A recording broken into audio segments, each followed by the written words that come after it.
Well, hello, folks. I hope this sound thing is working. We will see in a bit. But right now, I want to say we are going to be talking about Fedora 37, a recently released Fedora distribution. And I have tried Fedora. I think I've been trying Fedora out since it was 34, 35, 36, and I've always just gone back to my daily driver of STORMOS. But this time, I don't know if there's really a whole lot different, but it just seems a lot easier, more user-friendly to me, and something that, I don't know, maybe it's I'm getting more knowledge with Linux and it's just easier for me to handle now versus the previous releases. But we're gonna give it a look at today. We're gonna use a virtual machine to do this. We're not going to be using a I've actually got it on my hardware now, but I want to show you how I go about doing this, and the reason I decided just to go ahead and put it on my machine. So let's take a look at that. So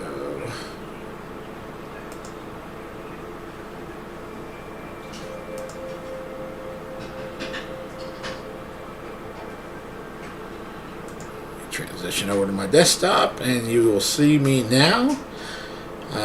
You will see my absolute favorite background of all time, and we are going to get started.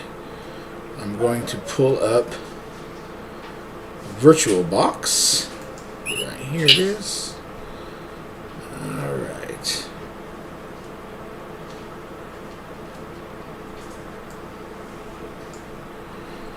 There's just something that says here, I've never seen this before. It says can't enumerate USB devices.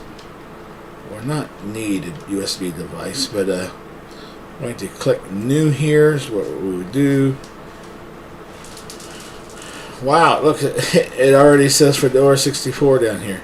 So we're going to name this thing Fedora 37 test. Linux, Fedora, everything's fixed there. Everything's chosen. This is new. Okay. Alright. See, this is new. I have not seen this version of VirtualBox. It must be an updated version. It must have updated it from 6.1 or 6.2 or whatever. That's what it was on. So, and it's going ahead and asking now for the ISO image. So let's choose the ISO image.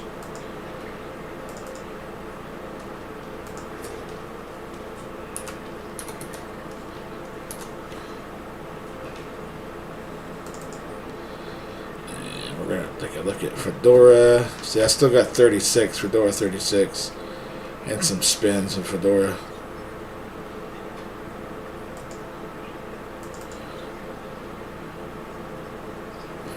Let's choose next here. Alright, memory. Just asking for 2 gig. We're going to crank that up to 8 gig. Here, like so. And processors, we're going to give it 4. Don't need to.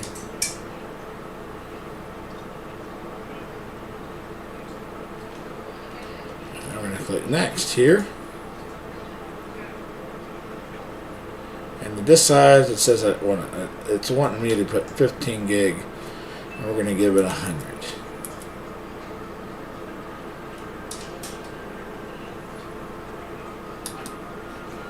100 gig.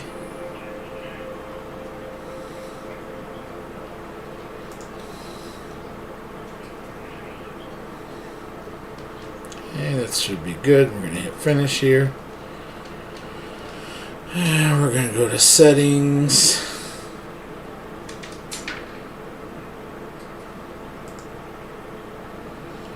I really don't need BioDirect. I'm not going to do anything with a USB or copy folders.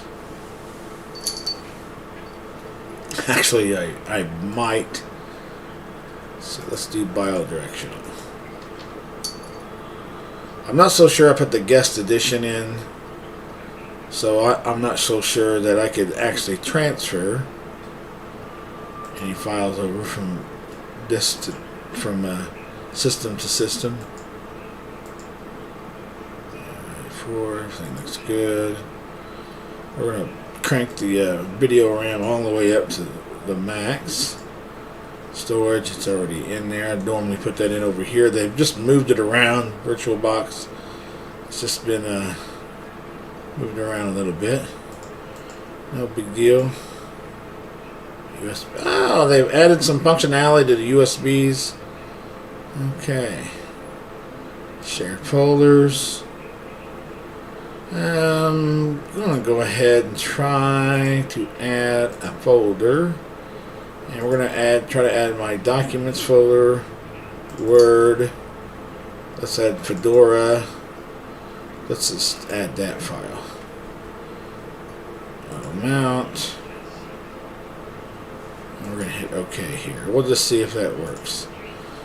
Alright, so now we're going to fire this thing up and let's see how it runs out of the gate.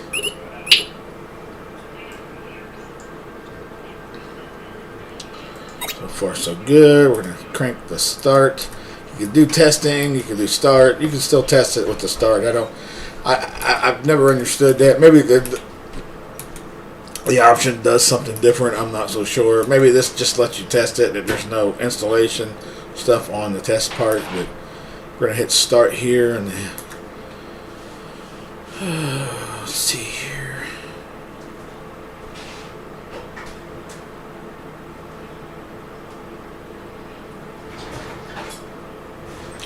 See, when I did this, they had not updated this yet, so but it prompted me to go ahead and just put it on my machine. Actually, I put it on all three of the I put it on the laptop, my wife's computer, and this machine, which I use as my daily driver.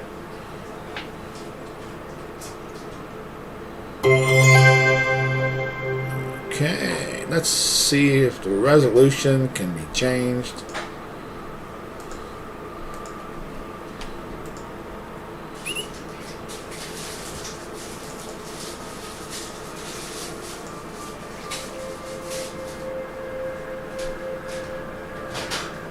Well,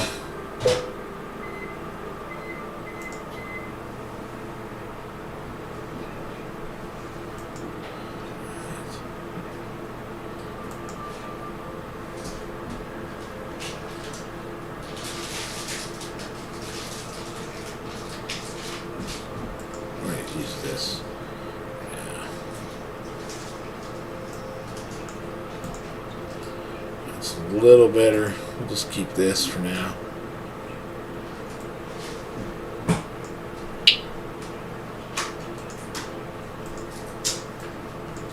You know, I'm going to change the view to just see what happens when I put this full screen.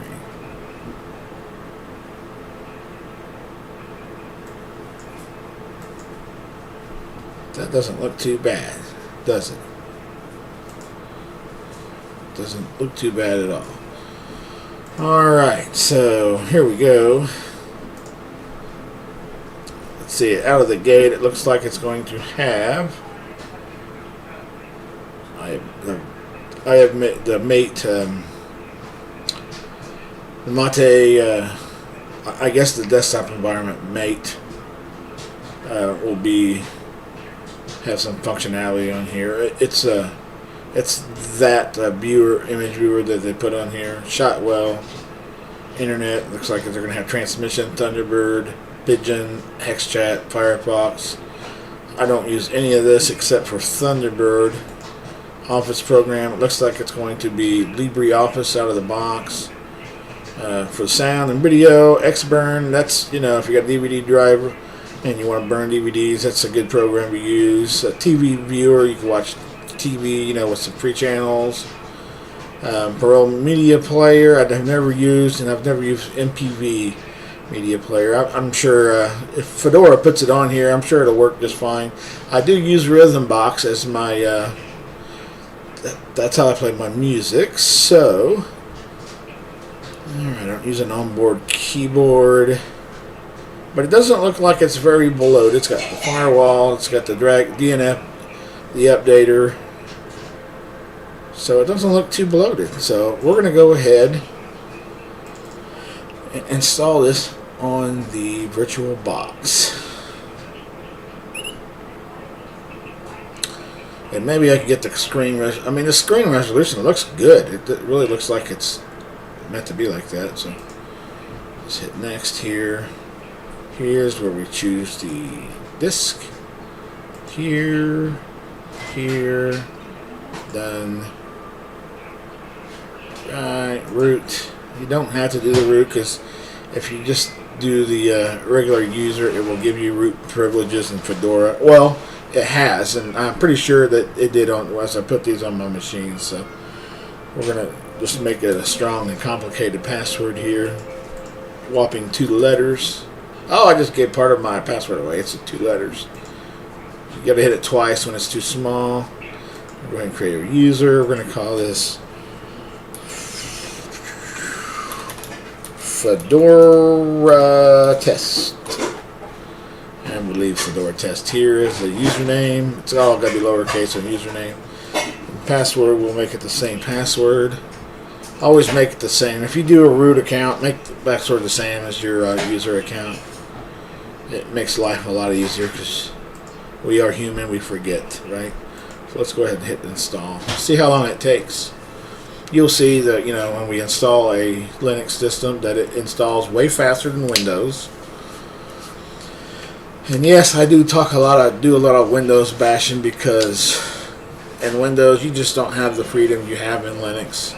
Linux has got all the freedoms, and you can run much more applications with ease than you can with Windows. Windows likes to dictate what you can and cannot do with your computer. Trust me. You don't have to trust me. Believe me, I would not kid you about that. I am a long-time ex-Windows user, so I know what I'm talking about. So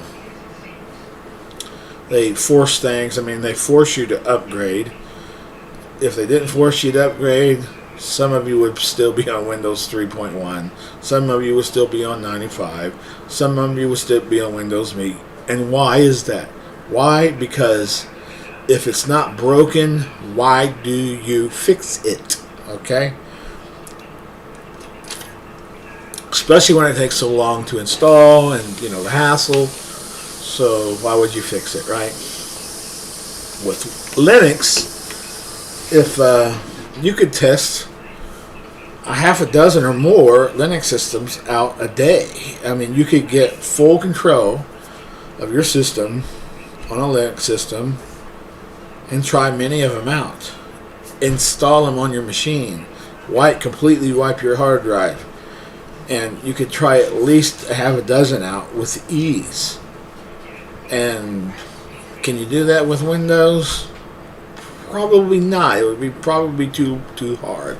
It would take some pretty good gear, hardware, for that to be accomplished. We're talking, I'd say, maybe with a max megahertz, gigahertz. If you were running a 6 to 8 core processor with really good memory.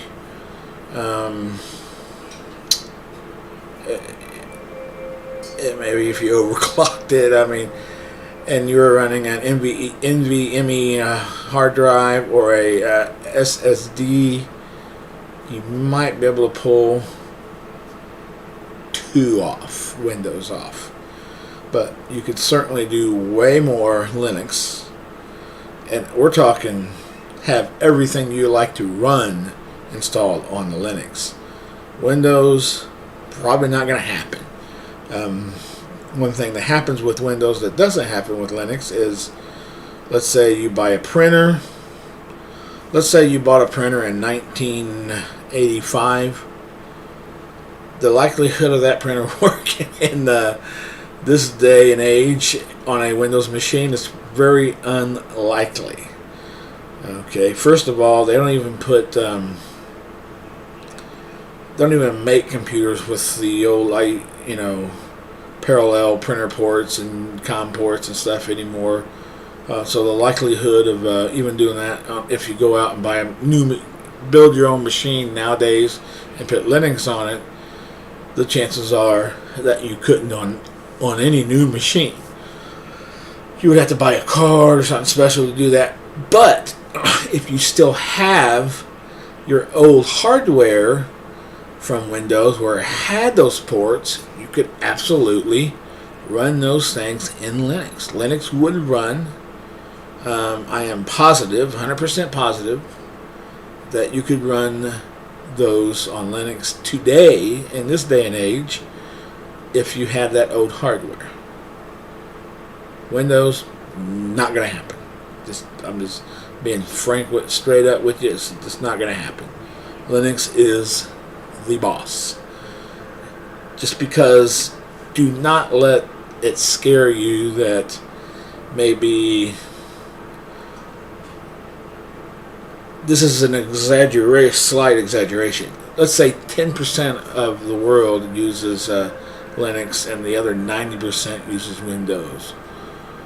That does not mean Windows is the boss. That just means they have brainwashed these people into thinking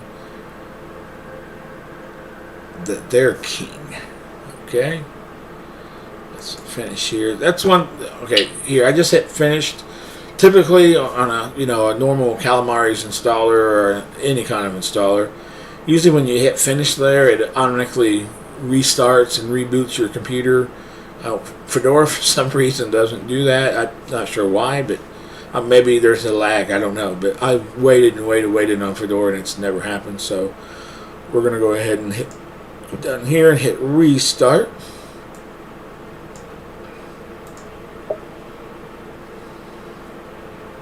Let's see what happens here.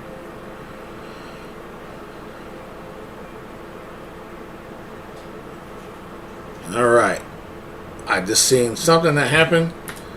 Alright, one thing we forgot to do. When that screen came up, I should have hit the F12 to to start from the hard drive versus the ISO image. So this is going to go through and to the original page where we were on. That is a rookie mistake, and so let's just consider me a rookie. I'm not really, but if it makes me look a little better, I'll be a Linux rookie tonight. Okay, so let me go. I'm going to hit Control. I'm going to try to remember to tell you everything I do. I'm going to hit Control F. That will take it out of full screen mode. I'm going to reach down here, and I'm going to. My screen is really small. I need to upgrade that when I'm doing these videos.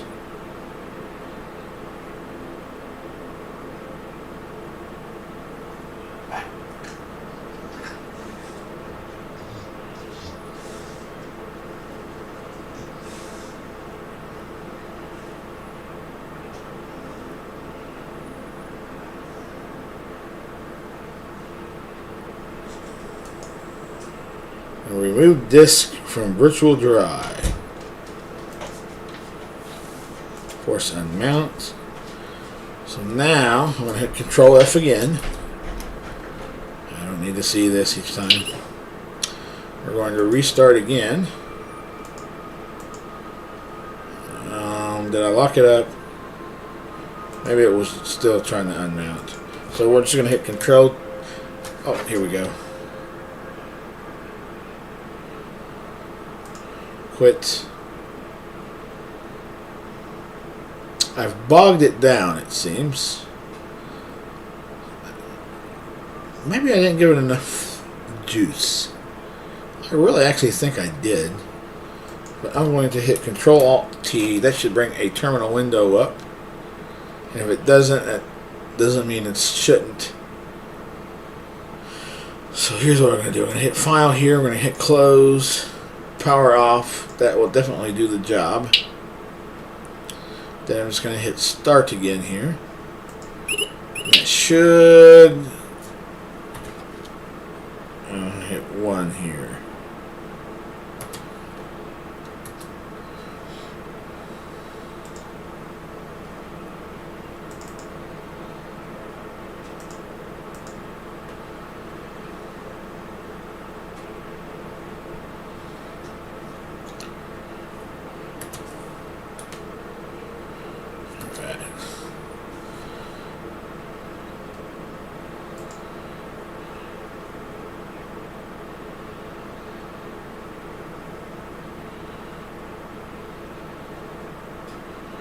Right.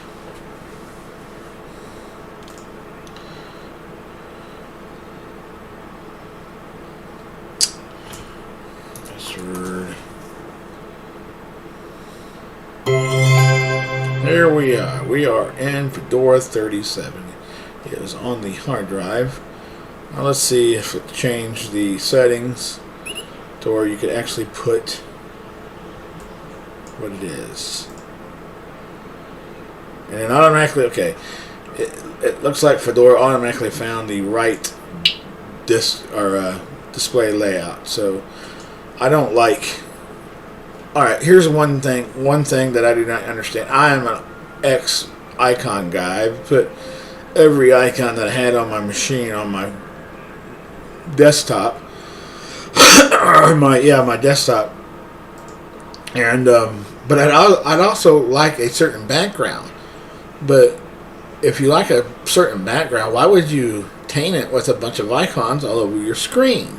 Plus, when you click an icon versus just using a command to pull something up, you've got a minor lag.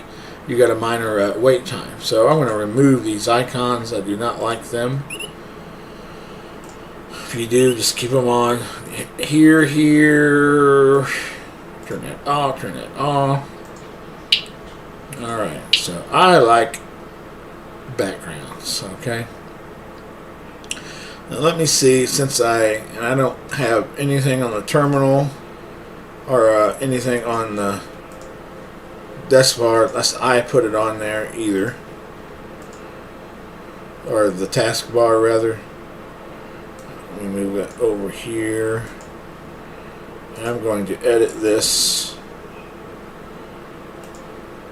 Make it bigger so you can see it. Take it up to at least 40 on the icon size, so be able to see that easy. And do the same thing here. Okay, over here we do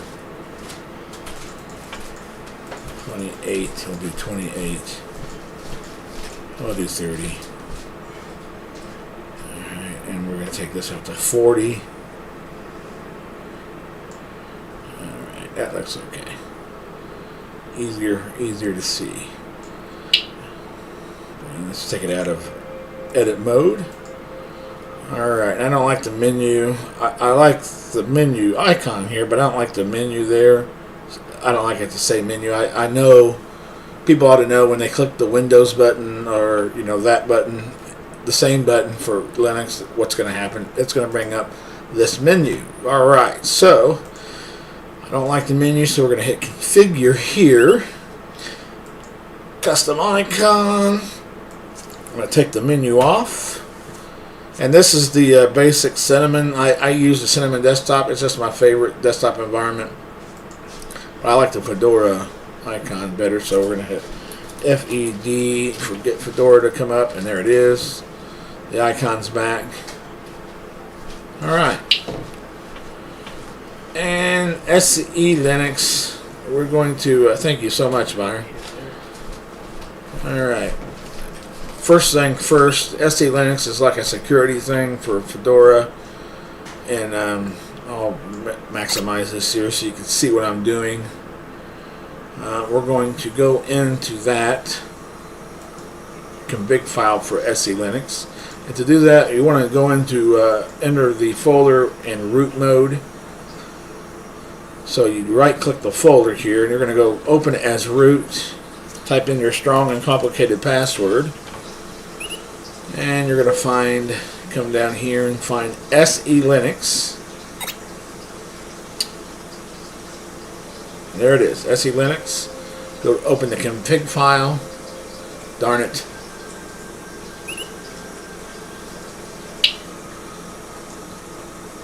And you want to open that up with the text editor. It loads faster and everything. Set that as default here. So open it up here. Maximize this so you can see what I'm doing. And you'll come down here. Linux is really safe. Plus, you know, if you run a let's say you run Clan B or something as a virus protection, you don't have to, but you know, if you feel insecure because you know you're so used to Windows getting attacked, go ahead and feel free to put Clan B. I would recommend Clan B. So.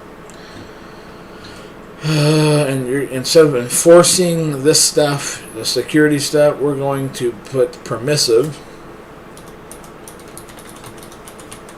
That'll let pretty much anything you want to do, it'll let you do it. It'll still give you the warnings or the notifications like, hey, there's a problem. You know, it'll still inform you of the problem. It's just not going to stop it from happening. Okay, so we're going to hit save here.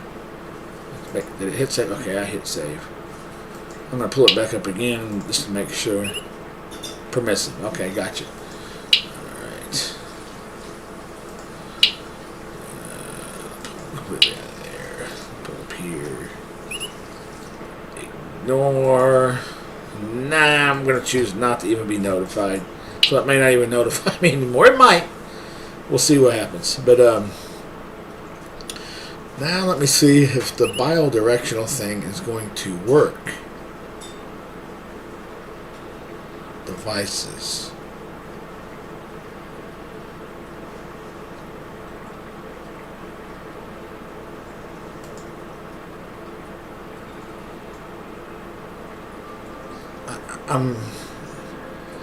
I'm debating. Okay. For a minute there, I was like, man, I'm in my regular machine, but because this is up here. Okay, I was going to say, I couldn't imagine the that being able to be viewed. So I am going to see here. I'm actually going to hit Control F. That's going to let me pull my other things up here. I'm going to see if I could actually drag and drop. Let's do downloads here. Pull that up here. Let me see if I can pull a file in my documents, which I would put Fedora up here. So let's see if I can drag, drop. And I can. Alright, it works great. Okay, so right out of the box, it let me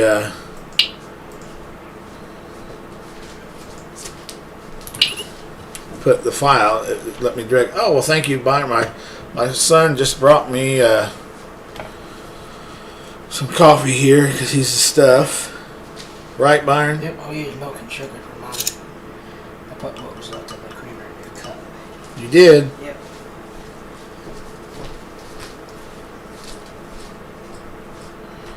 Alright, let's see, what did I do? Okay, let me hit Control F again. Alright, here we go. Control F. Alright, here's the screen here. Let me pull up. I'm going to, I hate double clicking, so I'm going to change the preferences there to go to behavior here, hit single click. Make sure it's got I like the delete command to be underneath the files, so I don't have to use the trash. I mean, when I delete something, it's gone. So, all right. Let's see, bring that up here. I'm going to exit out of here. And let's pull a terminal up. Control-Alt-T should do that, and it does. And you're going to drag this over to the left of the screen. It puts everything half and half. And let's do some Control-Alt+.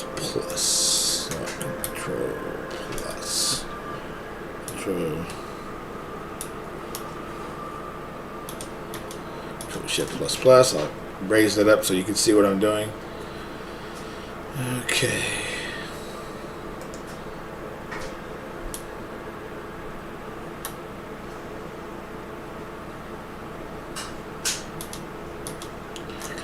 Alright, so this is my file here. I always write everything I do down, so when I go to reinstall something that I've had on my computer before, I could it's a lot easier. I can just pretty much copy and paste and go, instead of hand typing everything in each time. So originally I typed all this in, but I'm not typing it all in today. We're going to do a lot of... Okay, here is my Fedora 37 Cinnamon file. I use Core Control. This is the program right here. This is all the stuff I do with Core Control to get it to work. What it does is it controls CPU, fans, and stuff like that. So, like if you're maxing your board out, you're really using a lot of resources, it will crank the fans up. It'll run at a higher RPM, so your computer stays cool enough, right? So I will do that now.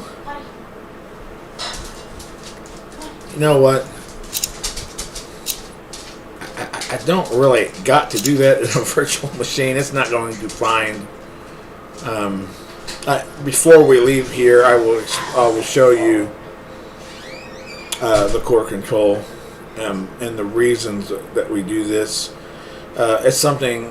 What this does right here, all this stuff here, is it will you bring it up and start it, and then you make all these files, and you put see, this is my name. You put your username in here, and it automatically starts it when your computer reboots or whatever. So in case you ever forget to start the program, do some gaming, max your stuff out, it's not going to overheat on you. So that's why we do that.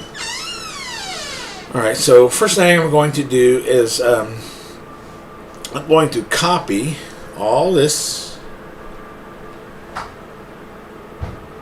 and I'm going to paste it.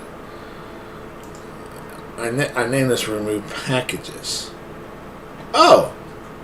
Alright, I see what I did. There's really no reason for this separate thing anymore. So what we're going to do here is we're going to call this Fedora Loader. And we're going to come at the end of Firefox here, that line there, and I'm going to type and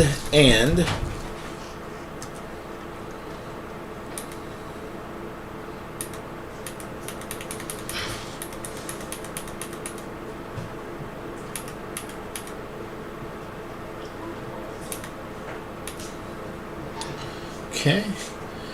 And here we go, after security here, we're going to do another and. You got to remember the ands. So it runs us everything.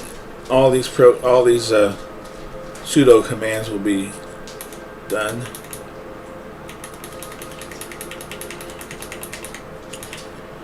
Right, there's that. After an RPM, I'm not so sure I need the and, but guess what? Let's do it anyway, just to be on the safe side. Alright, yeah, that's the way it should look. Alright. All that should load.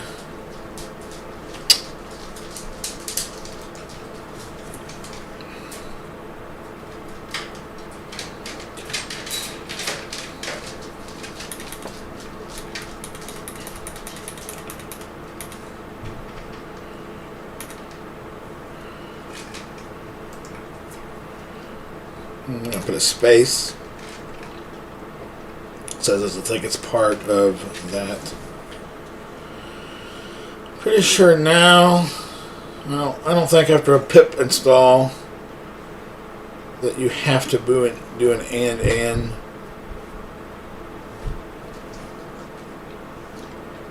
So I'm not going to do that, and we'll test that out right here. So I'm going to copy all this, and I'm going to paste it right here. Hit enter, and if there's no errors, it should run just fine. Alright, so that's going for my strong and complicated password. I'll type that in. And if it starts, then it should be good. Try, oh, okay, I had the caps locks on. And hit yes. I don't know why in Fedora, but it's asking right there yes or no. I already put the pseudo password in. That's usually what that's for. So just be ready to put yes. I don't know why. Generally in Cinnamon, you do not have to put type in yes. You can just hit enter because you've already got the pseudo command, so you can do anything you want at that point. So.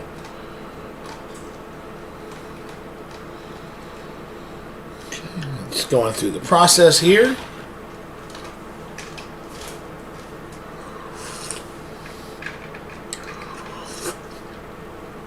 And while that's working, I will come over here and some of the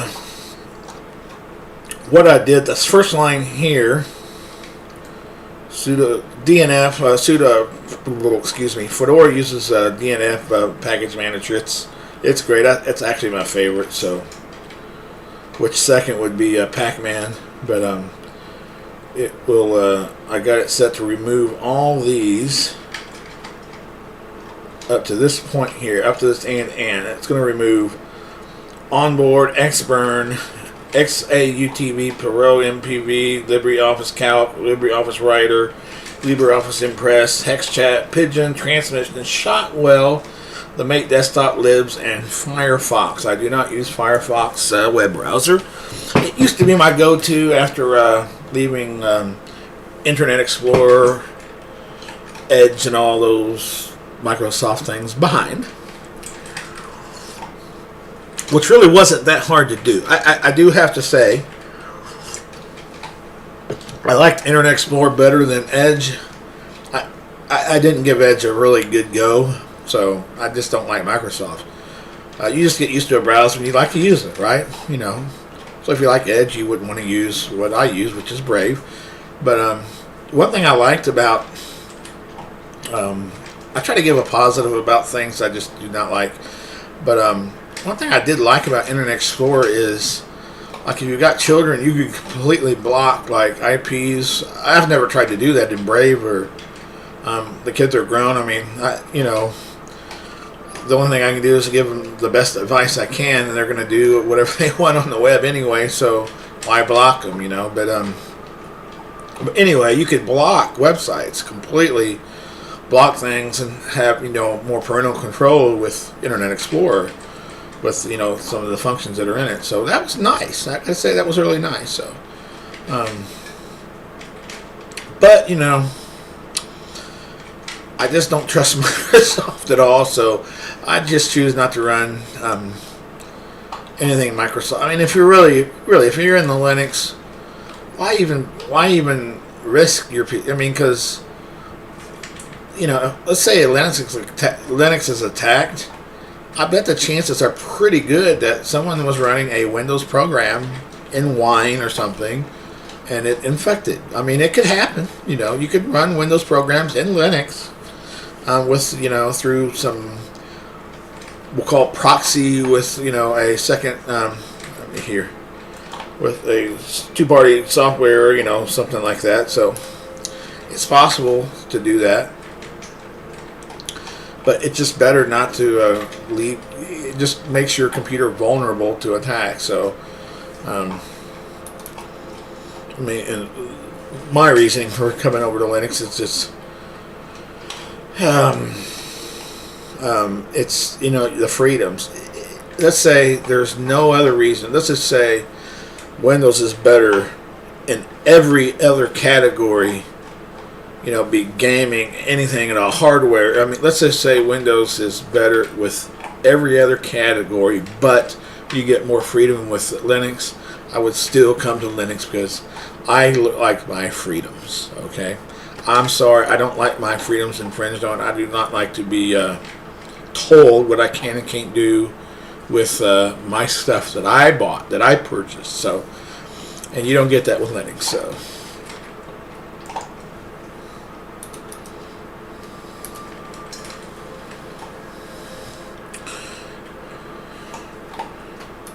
Alright, moving quite along. It should be pretty quick. And I gave it pretty good memory, way more memory than it asked for, and max video memory, max.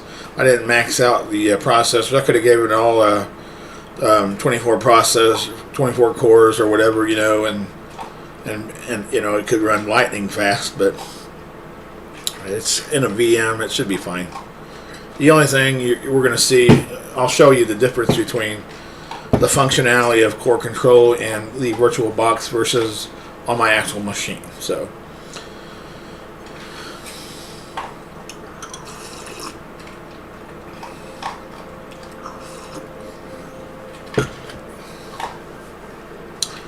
but these are the programs I delete off. I mean, I do use LibreOffice. I think it's the best Office program, but I mean, prior to that, I'm a Microsoft Office avid user. Excel, I did a lot of Excel programming, C++ scripting, app,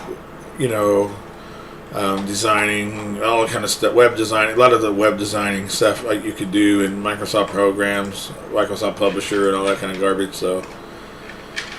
Anyway, I just find that things like that are just a little easier in Linux anyway, so I do not run Windows. There's not a single...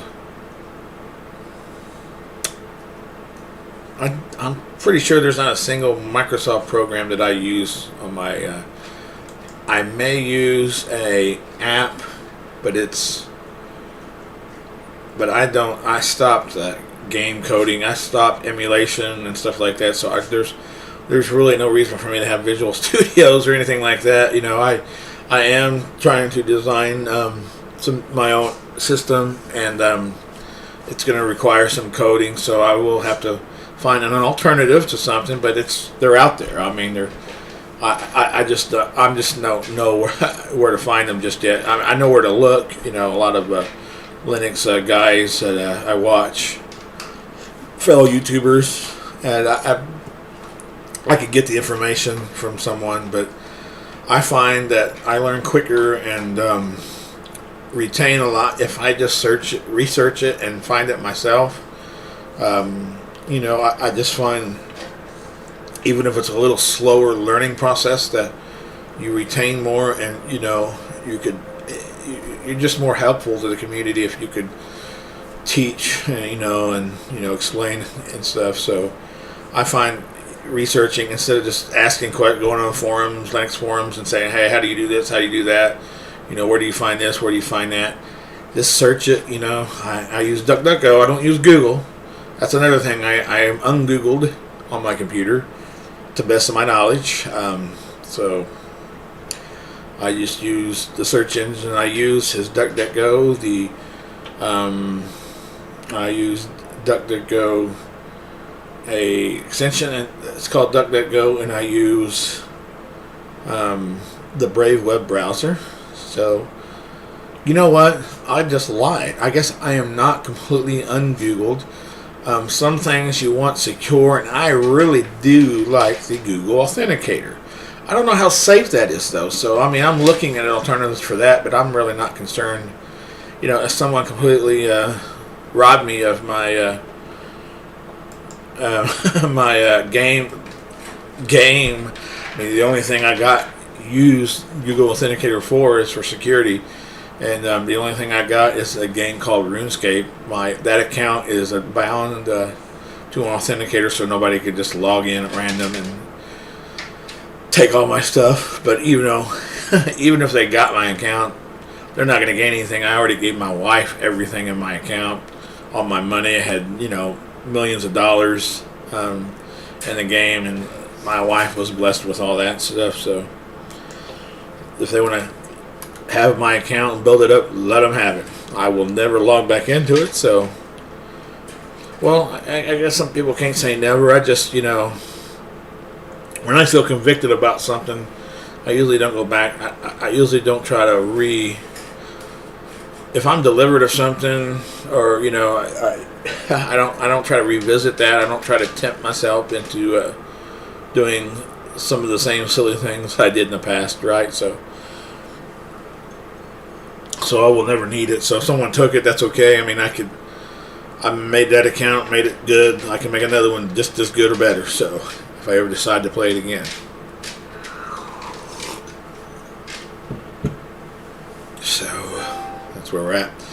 It's 127 packages out of 208. I doubt very seriously that's all the packages it's going to install. So let me go through here. Alright, this next command that I would, after the NN would be the to update. I always like to update my system before I do anything. So this command here updates the OS and everything. And the security thing just adds the security to it. It's already on FlatHub. I believe there's like 22 packages that will install for FlatHub.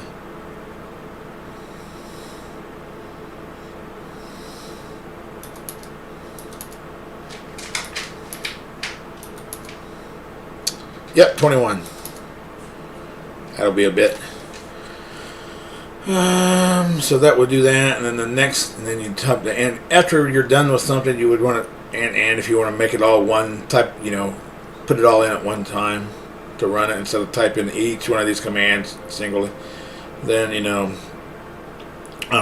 Fedora don't automatically.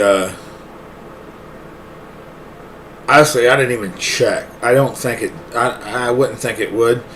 But RPM Fusion is not enabled, I think, out of the box on Fedora. So my next commands would be to do that. That's what these next lines are for, all the way up down to here. That would enable the free and non-free RPM Fusion on there. And then the next command would be I use TeamViewer so I could connect all my PCs from anywhere in the world I want. So that would be included in this.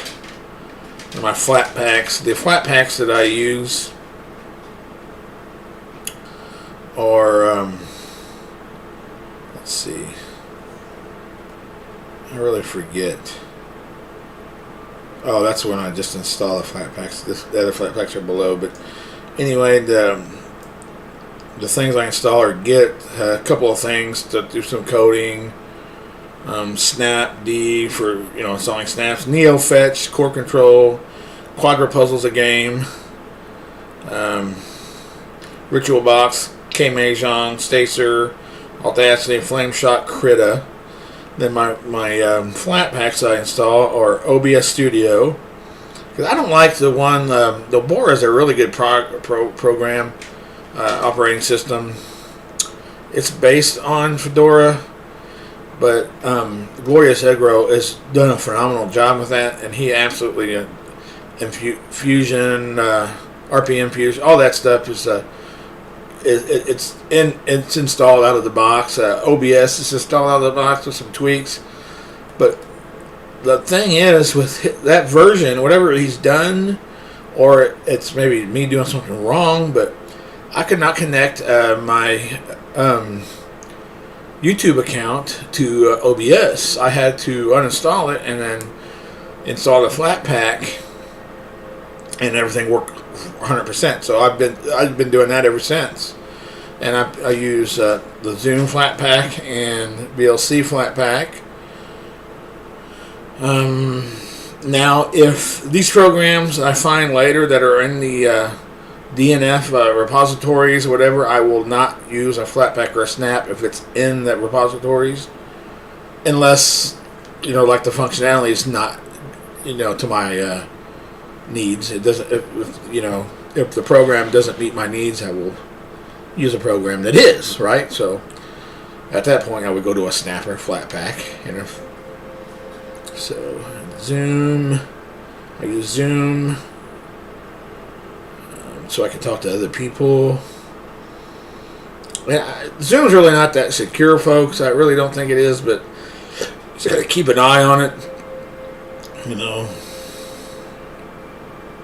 When I use the Whoa USB, it's a USB creator. The fact that I will never use Windows is irrelevant, and so maybe Whoa USB is not necessary, but you could make a USB stick for anything, operating system, data, just pretty much anything using Whoa USB. Blana Etcher too, but when you use Blana Etcher in Linux, it doesn't like for you to make a USB stick for Windows. So the only reason why I keep a Windows 10 ISO around is so when someone asks me, Tracy, why don't you use Windows? It does this and does that. And so, yeah, I know the good things from Windows, but the fact that you have no freedom just completely demolishes any of the greatness of Windows. So I'll keep that around, so in a VM or something I could install Windows on a VM. Never on my machine. That will never happen. That is safe to say. That will never, ever, ever happen. If Jesus comes down and rids us or flashes it, does what he does and says there is no more Linux, then I just won't have a computer anymore. There would be no need for Tracy to have a computer anymore. I'm still not going to run Windows. So, but this having it, I can run a comparison so people can say, "Oh, dang, Tracy's right. Hey, look how fast he's installing Linux versus Windows. Look what he's able to do with that system versus my Windows. I want to give it a try." So that's why I keep it around. Same thing. My mom, she could correct me if I'm wrong if she ever sees this video, but she kept a pack of cigarettes. I don't know if she still does anymore. She quit smoking after 35 years of chain smoking. You rarely saw my mom without a cigarette lit. Sometimes she would have multiple cigarettes lit. Like if she would get close to the end of the cigarette, she would already have one lit, so she didn't have to stop smoking. It was really bad. So after 35 years, she found a spot on her lung and she quit. So she kept a pack in her. I think it just helped her completely quit, keeping it around and seeing it there, seeing how she doesn't need it. She's no more or whatever, but so maybe it's the same thing I'm doing with Windows. But I'm not gonna. It's never gonna be on my machine. It's just there so I could show people how much easier it is on Linux versus Windows, right? It's only at 7 on the flat packs. Take a while. That's why I do not like flat packs or snaps, really, either one. And another reason why I would use a snap versus a flat pack, when flat packs are usually quicker than this and faster than a snap. I'm a cosmetic type of guy too, so I like an icon look. And I like things out of the box to look good. And I know I could put any icon. I can make my own icon for the browser, the icon up for Brave. But for some reason, the flat pack of Brave, the icon just a little bit different, and I get used to the look and I like it, right? So that's the only reason why I use a snap. It wasn't because the snap runs better than flat pack, because that would just be a complete lie. I don't think that's the truth. Actually, I think if you click an icon from Snap versus an icon on the Flatpak is probably going to load faster. Not a whole lot faster. Some people won't even notice a difference. It really depends on the machine. But really, a human eye would be really hard to, without looking at the monitor of resources and stuff. I don't think an eye would even notice that, really. I guess it really depends on your hardware a little bit, so. And so that's why I use the low USB. And I say the Flatpaks, not the Flatpaks, but the snaps for last, because one thing Snap has to do that's you do not have in the Flatpaks is it creates a symbolic link with your system. And so when you create a symbolic link, it usually requires you to either log out or reboot. So I save that for last, so because if I did that first, I would have to reboot and come back and start all this stuff again. So I save it for last. So down here I got, I do the update. So it's going to update after this. And then it should, unless it requires a reboot. I'm really hoping it doesn't. But I'm thinking, since it does create a symbolic link, you can see it happening when it happens, that you should be able to just do a update and then do that. And if it says it's too early, what'll happen? It'll just say it's too early. Don't mess anything up.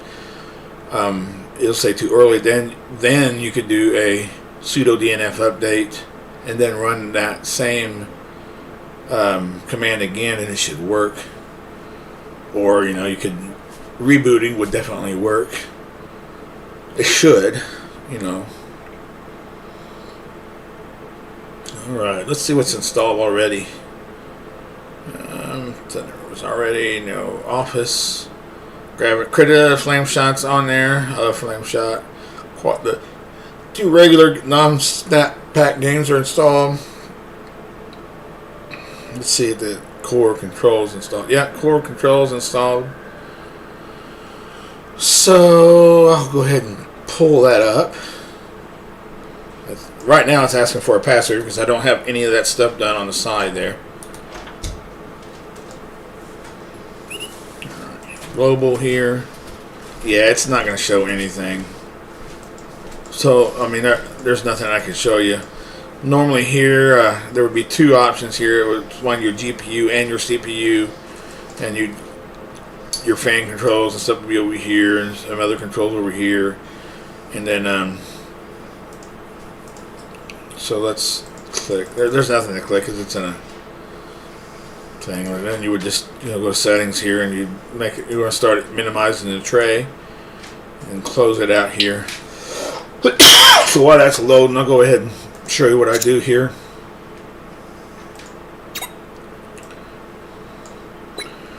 Alright, so I'm going to go into the pull kit, which is in your file system here. You'd find that, and you'd want to open that in root. So I'm going to open this in root. I'm going to go down here to pull kit.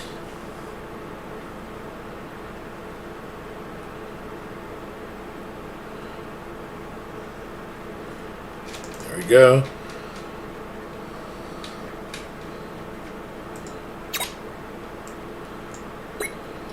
Local authority, 50, local D.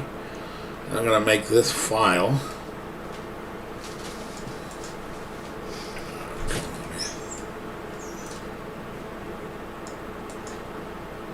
Here. File empty. Paste. The file's created. And now I just need to copy these contents. Since it says Tracy here, I could go ahead and copy and save. And I'll back out of here and go into Rules D. Create this file.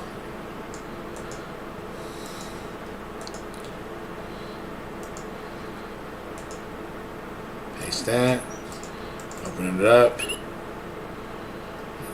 Copy and paste all this in there.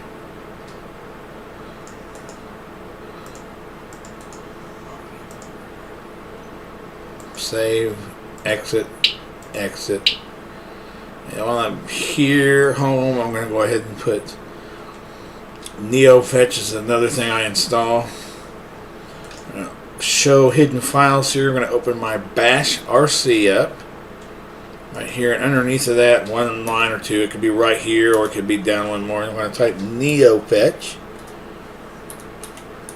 and what NeoFetch does, you'll see what I'm talking about. It shows you a resources, the kernel, and operating system, desktop, icons, and all that stuff. It shows you what you're running when you start up. So unhide the file. Okay, what else? Tracy, think. What else? Alright, let's make core control auto startup. So you just come down here to plus, choose application, find core control, and hit add application. It's added right here. Exit out of that. I can exit out of that. And back here it's on 11 now. I think after 11 it starts speeding up. Let's see what else that I can do. Let's look and see if anything else is installed yet. Nope, nope, nope. Okay, nope. And I put anything that I use a lot, I do put on my taskbar. Let's see, rhythm box, add to panel. Audacity, add to panel. Thunderbird's already on there. Alright.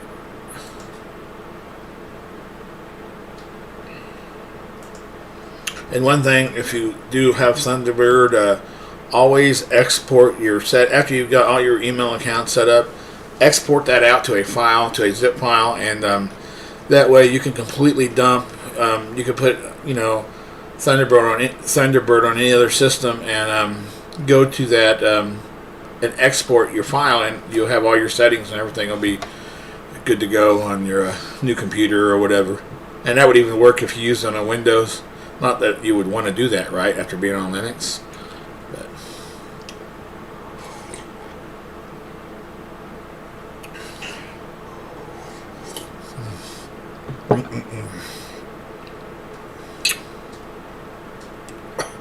coffee's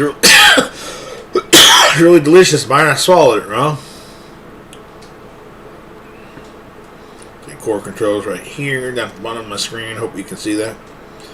And if it works right, if this functionality worked right, if I put it in there right, it'll automatically start up, and it won't ask for a password the next time. Let's see if Whoa USB is. Nope. Let's see. No, it wouldn't be on yet, because that's Whoa USB is the absolute last thing before the snaps that's installed.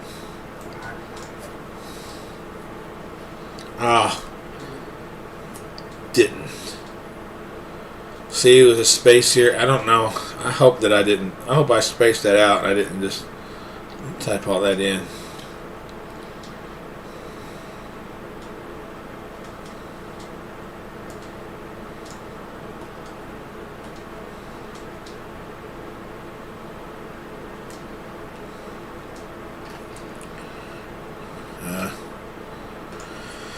Oh well. Let's move them a little bit quicker now. 16 out of 21.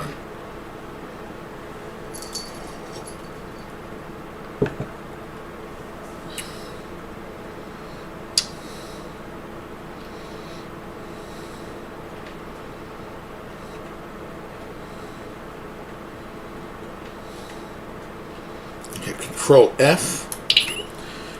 I am going to see If I could put a picture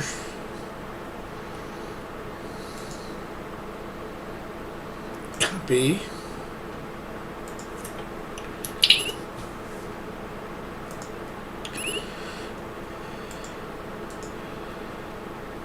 no, it's not gonna let me do it. Crud.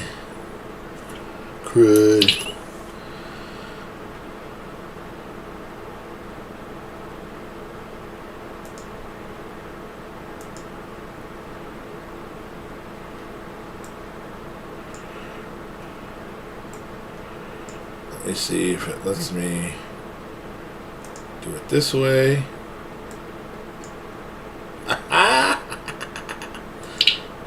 Golly gee, Wally. So let me hit minimize. Oh, nope, no, didn't want to do that. I'm back. Alright, let's hit this. Excuse me. Let's change my background here.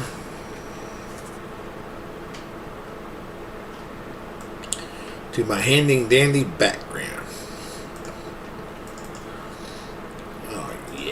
Oh yeah. That's beautiful. Now that is a beautiful pic. Man, that's good looking. The only thing that would make that better looking is that if that picture was a picture of Donald Trump pissing on the Biden name. All right.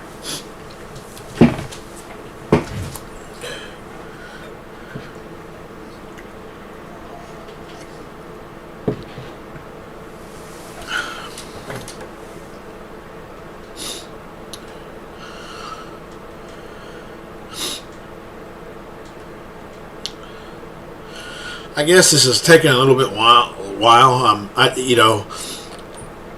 Linux was up and running. Fedora was up and running a good long while ago. I'm just installing some extra things on it, and that's taking up some time. But the functionality was already there. I mean, it would do hardcore work just directly out of the box, So no excuses. I mean, it takes it's still. I mean, the difference between Windows and Linux as far as installation and everything it's the difference between night and day. I mean, it's really that serious. It's that much better. And it really wouldn't be that big of a deal if it was quicker and if it didn't run as good, right? But it's more stable. See this word here? Stable. That's what you get with Linux. Especially in a Fedora. They're kind of in between, like an Arch and a Debian. Arch will have the latest and greatest kernels and stuff like that, while Debian remains on older kernels until they find that the next kernel up is as stable. They won't leave a stable for an unstable, that's for sure. That's why Debian is great.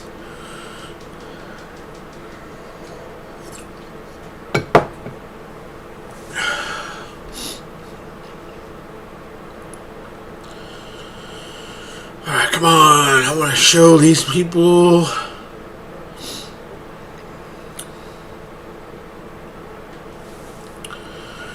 Well, that's doing that. Maybe I can share. No. Let me hit here. Let's pull this out here. Let me see here. I'm going to hit Control F. Pull my system up. My YouTube, you're going to see my YouTube channel here.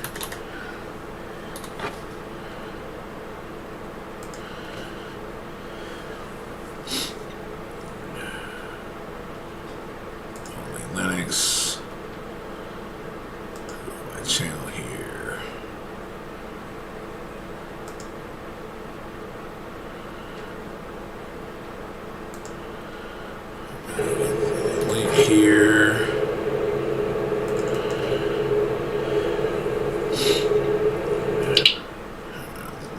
to pull up my Facebook.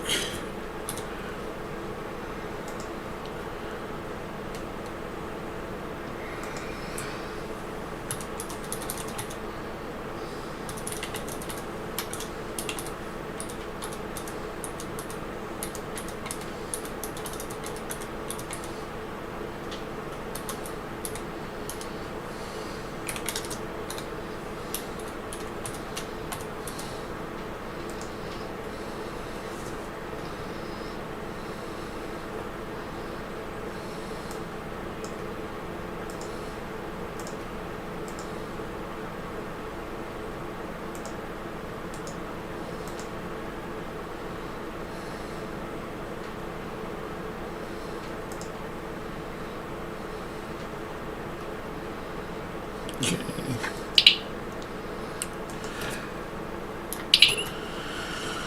Alright, let's see. Pull these back up, see where we're at. 19. I'm on our 19 now, right here.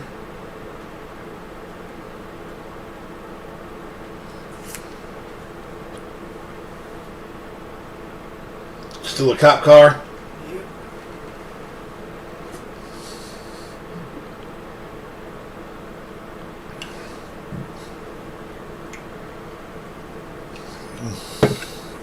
That was delicious.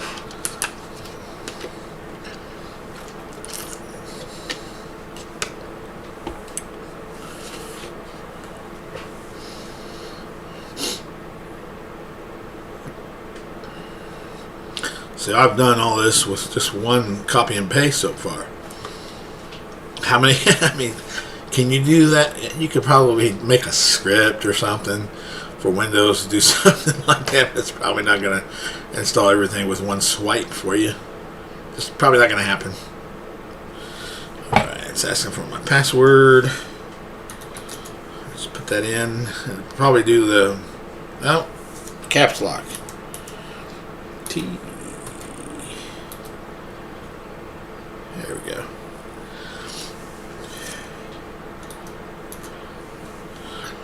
Oh Lord. It's going to do update 236 packages now that I've installed some of the things that I like. It's going to install these things now around here, so it will be able to do the pipe install here. Install TeamViewer.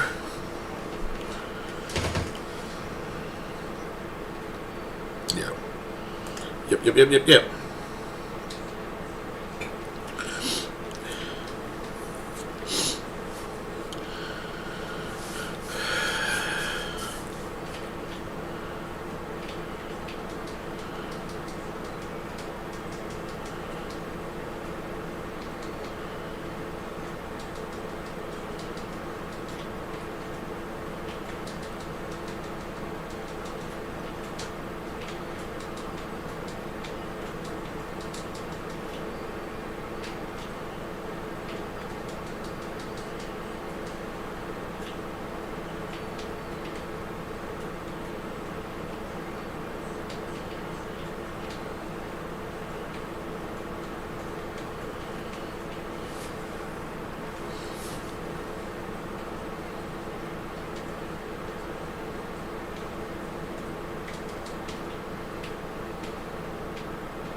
Okay.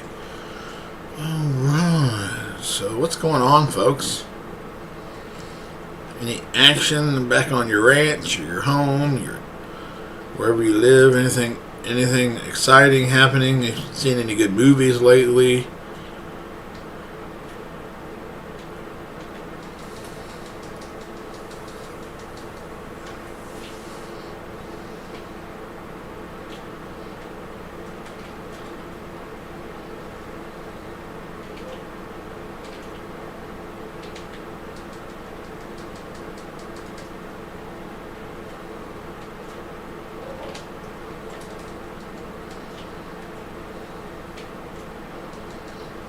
Okay, it's getting up there.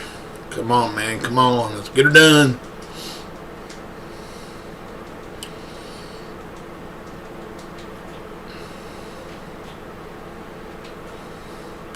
I might have prolonged it because I like it, just the ease of just copying and pasting it was just, it's totally worth it.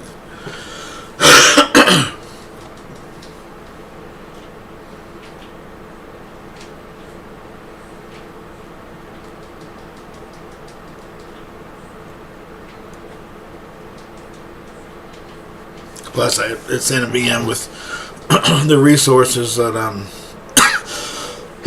using are not near the resources that I use. I mean, that's on my machine, so that could slow it down too. It's running 16 frames per second. It's only utilizing less than 8% of the CPU that I have allotted. So it's not it's not doing too shabby.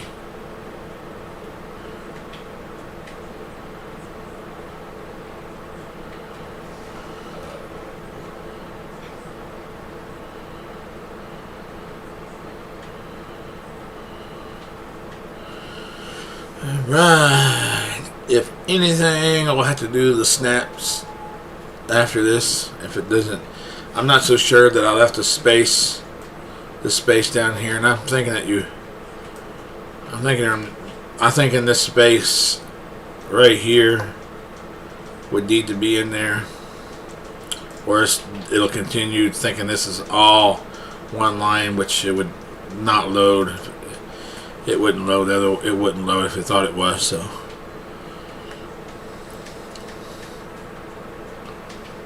maybe if I did a space here, put an and there, it might. But I wouldn't even attempt that on the same line.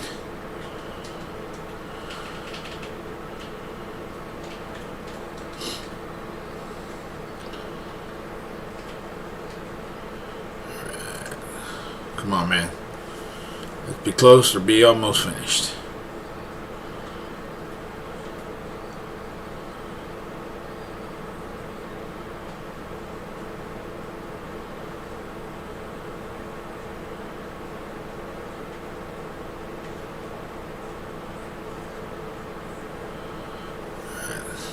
Now it's actually doing the upgrade that it installed everything for.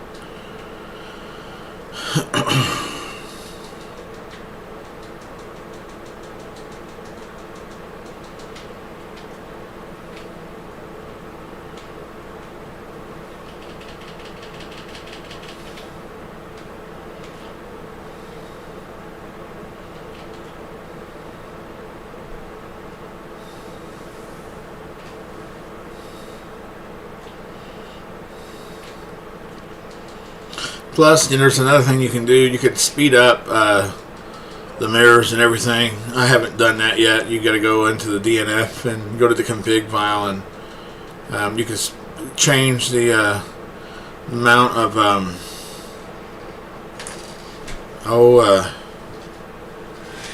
parallel downloads. Up it to like between 5 and 10.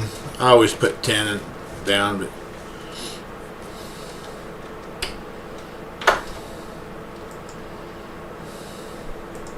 okay, password again.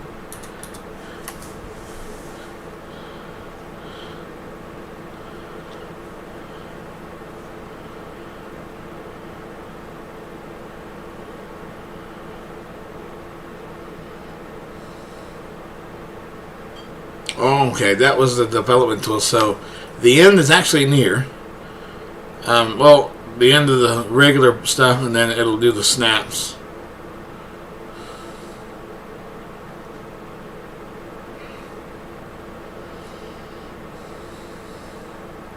I got 4 snaps that'll be downloaded after WoW USB is installed. So we're getting ready to do WoW USB after the 28's done here.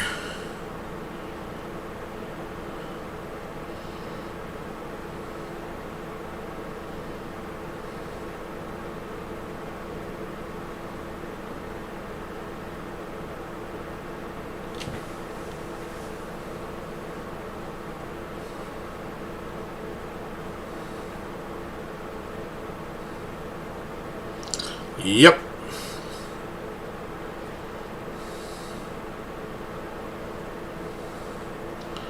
Come on, do her. Let's do her.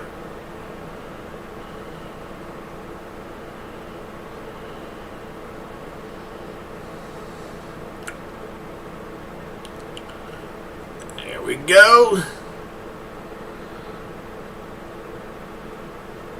It worked.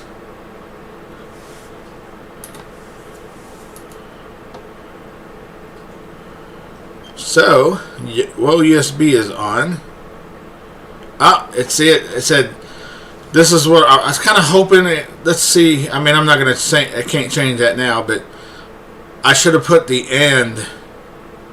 I think if I put an and in here, after that, it would have worked, but it's not, it did not run this line here. So I'm going to CD, and I'm going to run that separately.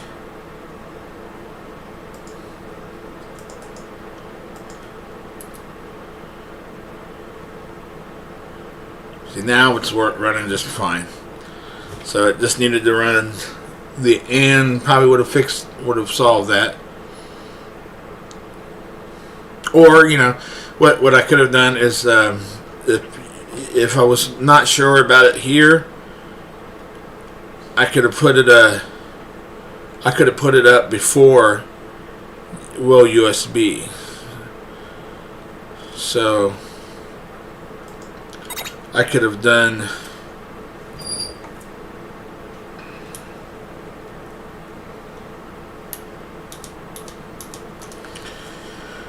right here. Let's fix that now, so I can just, so where's whoa?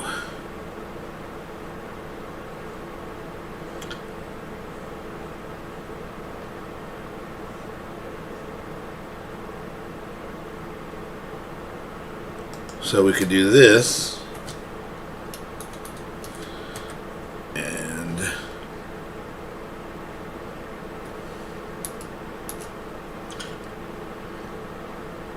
let's move this up to here.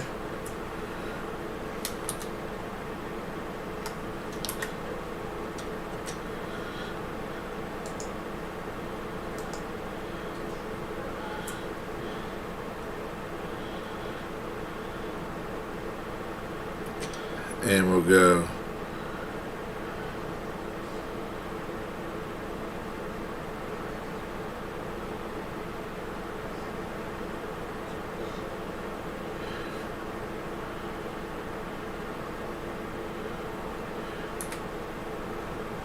that.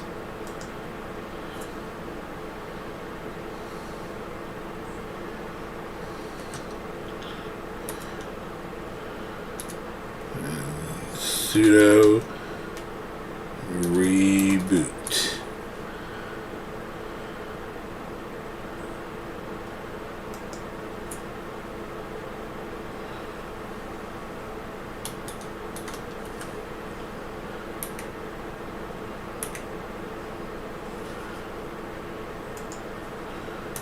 That ought to fix it right there. Let's see where we're at.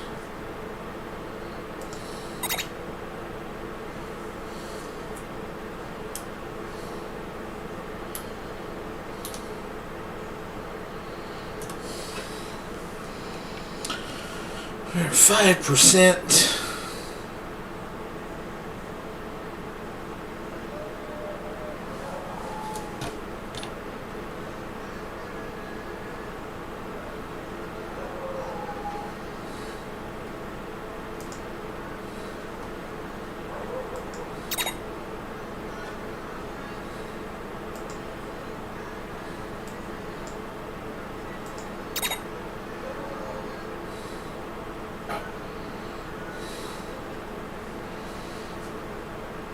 And no, it's not. I was moving this, resizing and everything.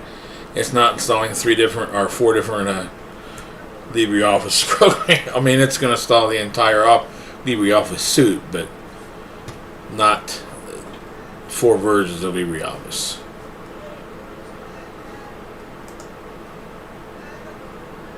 Alright, VLC's in there, Rhythm Box in there, or VLC, OBS was added. Now Zoom is on there. Team Viewer. Games are still not changed because the games are snapped and the Office is snapped. And the other things are snapped, so won't be. Let's see if Whoa USB. It said it was. See what's on here. Yep. It'll ask for my password.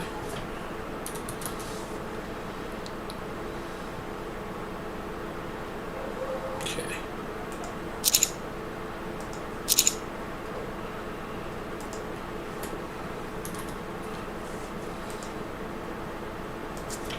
Again. What am I typing in wrong?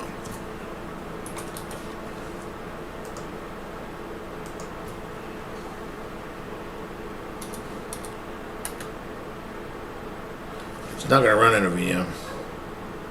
I don't know why. Anyway, it don't matter. I can show you my system.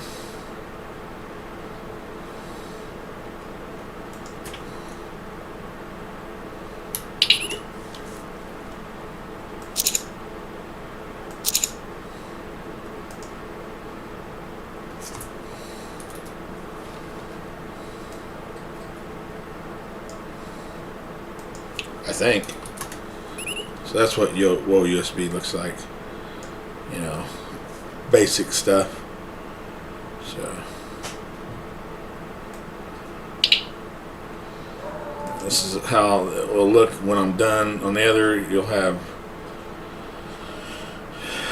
games. All 4 of these games will be on here. I don't play RuneScape, but just in case my wife's computer goes down, I keep it on here for her, and I use Quadrupuzzle and Mahjong. All these I use. Internet, I got Brave, Discord, TeamViewer, Thunderbird, and Zoom. Office, I got, the Writer, Start Center, Math, Impress, Draw, Calc. Calc is like the Excel, the Excel, and then your base here. Sound, I got, VLC, Rhythmbox, OBS, Audacity. Audacity is what I use to edit things, music and stuff. So that's all I have on my computer, and I always put the icons so I could see this beautiful background. I always put my icons down in here. So, and then here. Okay, I'm going to show you the difference with core control. See here, this is what will come up. See, it'll show your fans, where you're at, temperature, and all that stuff. And your fan will run at, higher percentage when you're maxing your resources and stuff out. Then you come here to your processors, and, you put it on performance. You got just, all kinds of things that you could, use.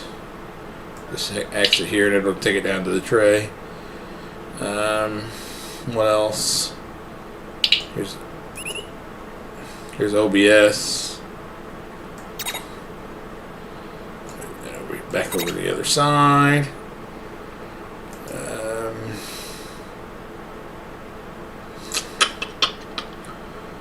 What else was I going to show?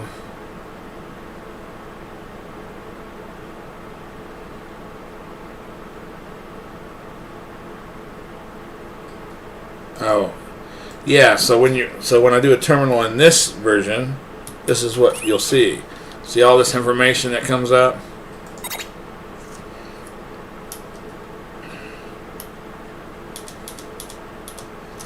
This is, it'll be my spot. It shows that, my username, Fedora 37 Cinnamon, the host. It'll show the kernel version you're on. How many packages, RPM, and how many flat packs. I only installed like 3 or 4 flat packs. These 14, that includes the packages that had to install, the dependencies and everything had to install along with the flat packs. That's what all that is. And then 13, I should say snap, I think. There's not 13 snaps. I'm not sure what the 13 is. Let me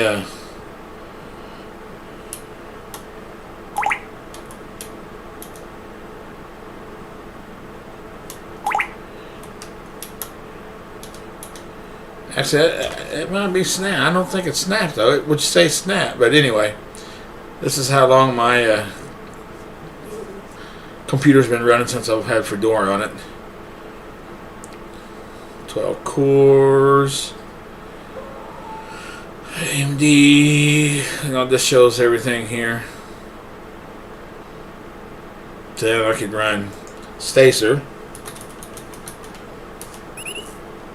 And this shows how much per CPU that I'm using, memory, disk space, all that kind of stuff. I mean, I guess you could get rid of processes.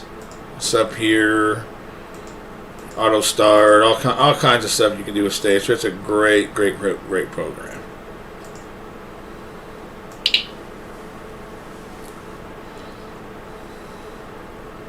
Okay, what's this? Oh. This.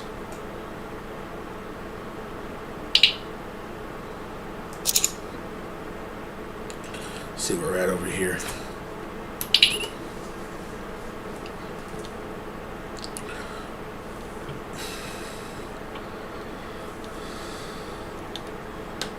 It's on the Brave. I think if it's on Brave, after Brave is LibreOffice. Yep, no. Dang. Well, I think it's further along, but or maybe Brave's last. But Snap's the last thing.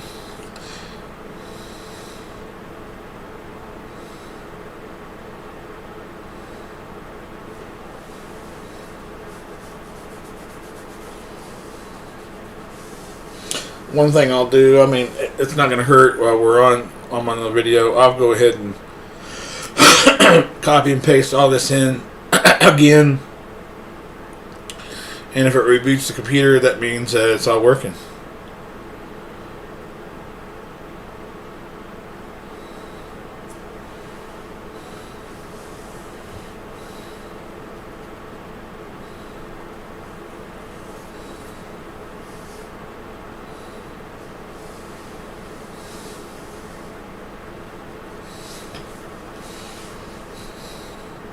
%72 for Brave. Come on, man. Let's get her going. Let's get her done.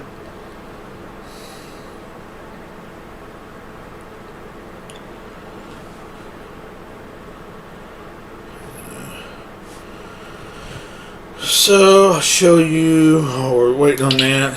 I'll bring up my Thunderbird here.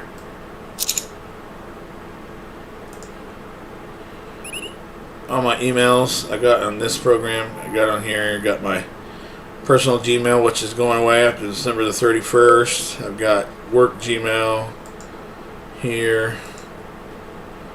My Only Linux website, my ministry stuff, prayer requests, ministry support stuff. I got all that over here, and you know, that's why I like it. All my emails in one place. I just like it. It's a good program. You don't have to like it too, but I just think it's awesome. So, Biden, I love the background. Okay, on the VM here. All right, it's getting there, When it usually gets to that, that's everything's downloaded now. Everything's good now. It's just I guess it's making sure that link is there or whatnot.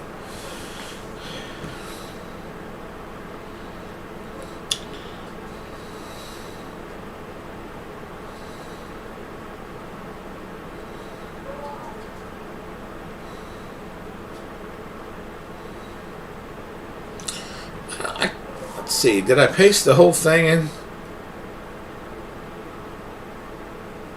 No, alright. So it's just going to, it's not going to reboot. I'll have to reboot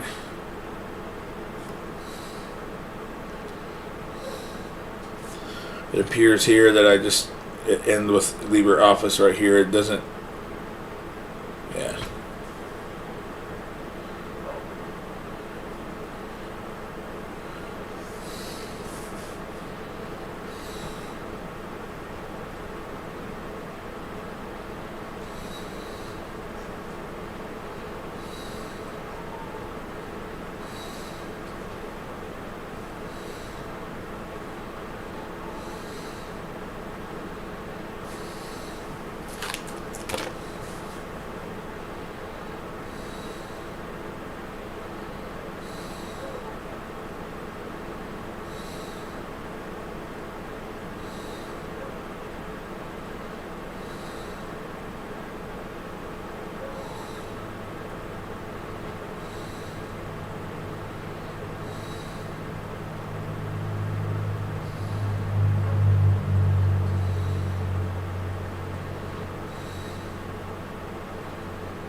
hate that format. I've got to change it. Even though it's a VM, I got to change it.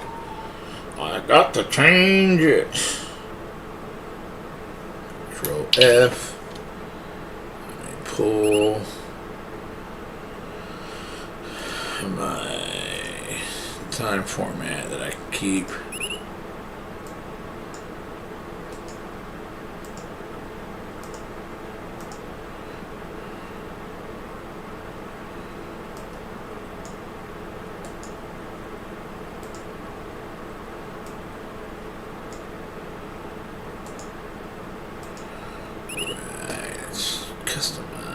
Custom.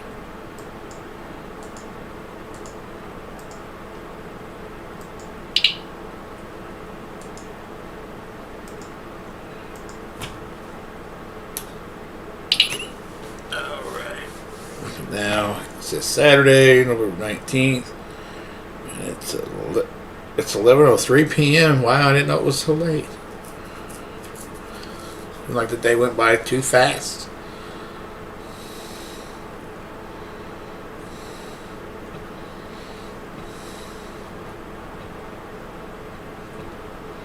%53% for LibreOffice. That is the last. Oh, it's downloading it. So that will be the last thing. It'll download it, then it'll hook it up. Do the transaction hooks or transition hooks or whatever it's called that it does.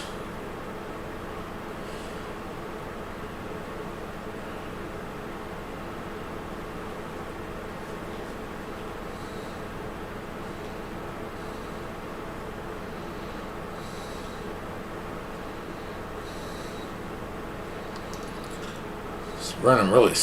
Actually, you know what? It might be my internet might be jacked. It's only it's downloading at six, maybe 7, sometimes 7 megabytes a second. That's stupid, crazy slow. That explains a lot.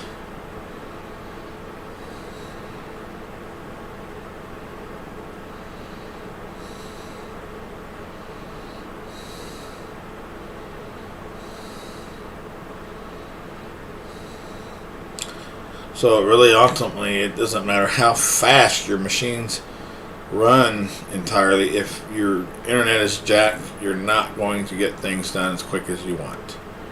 So if you had a 100 core processor with jacked internet, it's not going to go any faster. Okay. It still searches for the resources the same. So I mean, it doesn't.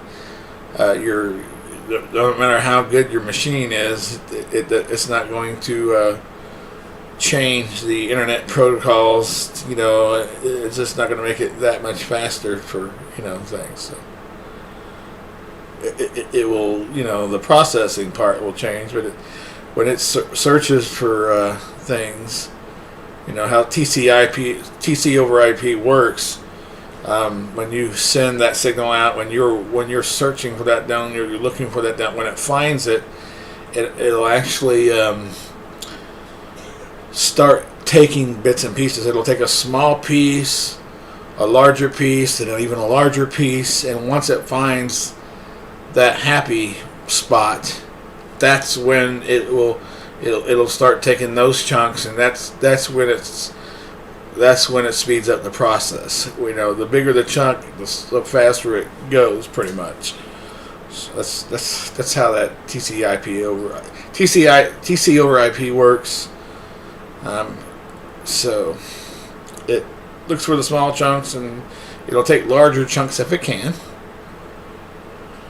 It depends on what the language is between the two places, the host and the and everything. So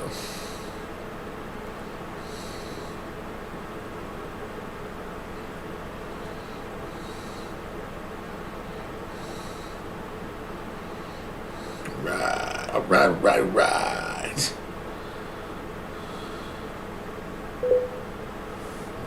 It is installed. Now I'm going to copy and paste this whole rigmarole in again.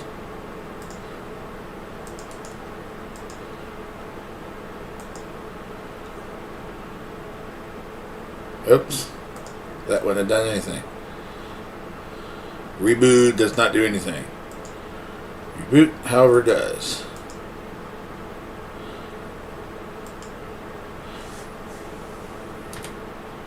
Hey, I can just do this.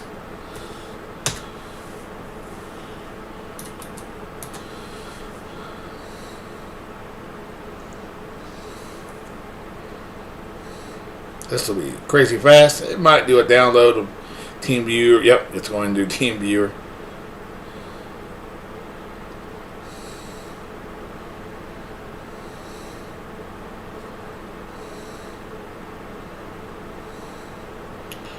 Yeah, something's wrong on the internet. We may all be. I think they're watching Amazon Prime or something in there. My boy's probably doing his trucking game. What's up, Byron? I'm coming here to get me another. Did you have a leak? Yep.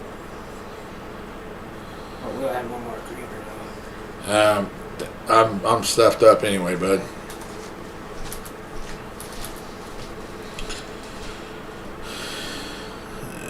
If my command, if what I fixed a while ago on my thing here works, this is a reboot, and it did. Yay! Now I'm good to go.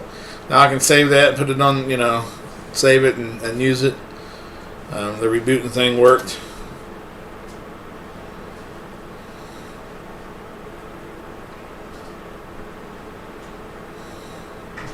It'd be nice if that was that fast during the entire process, wouldn't it? There we go. Fedora 37. And what's this asking?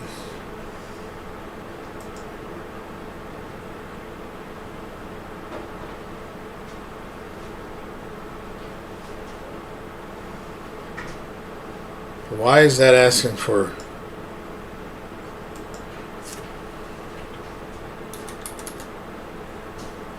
Dang it. I typed in something wrong. Oh.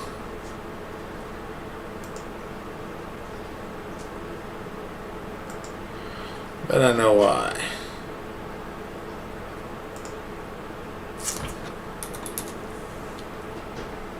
Oh, yeah. Alright. Okay, the reason why... Okay, I'm going to prove my theory. The reason why that asked me for my password is I used my username instead of Fedora Test. So, there you go. So let's just see if that's the reason. So let's go to file system here. We're going to open up etc as root.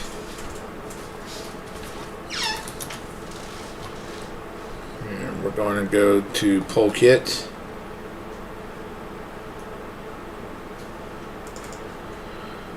Authority 50 local D. I'll pull this up and we're going to put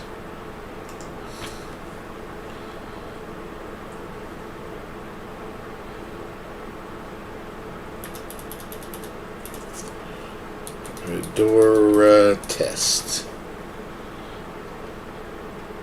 Save.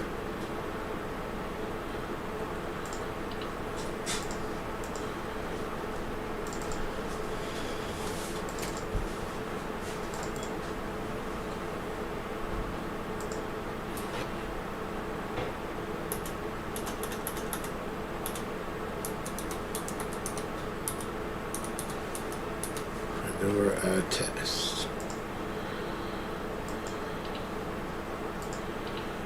Okay, so that should work now. I don't know why Audacity. I put Audacity up here. I wouldn't have it on my thing. But anyway, let's see here. Alright, so I'm going to make sure that Fedora test is my user. Alright.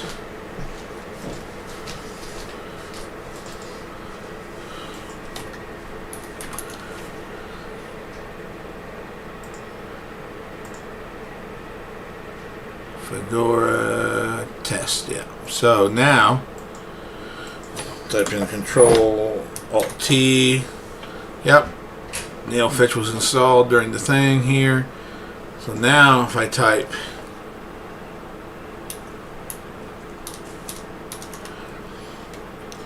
sudo reboot.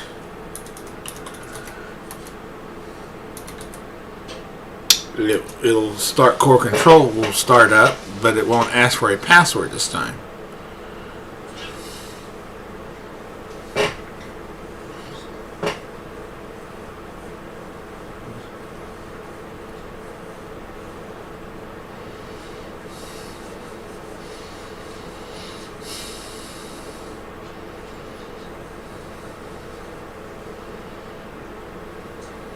Did I break it? Might have broken my VM.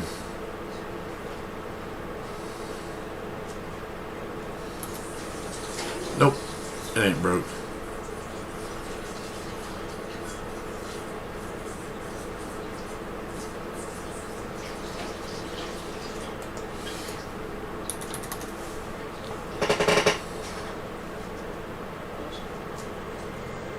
See? Core control started, didn't ask me for a password, so that's what it was. Just had the wrong username. Bonehead move, but easy fix. But this is Fedora, folks. Let's see. Let me pull a terminal up again, and let's go wide here.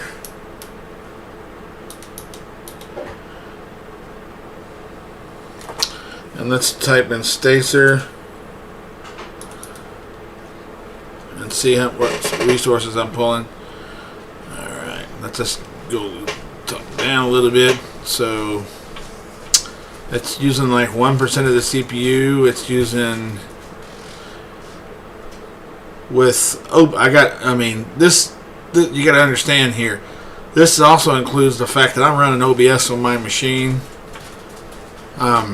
It's taxiing it, and this would seem a little bit high if it wasn't for OBS. I mean, there's no way I could show you without a recording thing, you know, that would go down. But yeah, it's only using it's not even a meg. It's not even using a gig of the memory that I've got allotted. I got allotted 8. It's not even using a gig of that, so it's really not too bad. It's, you know, it's a bit much. If it was on a you know, my actual hardware, I would have to look at things that I could get rid of. So, but you know, not hard. I mean, 100 gigs was just a little bit much.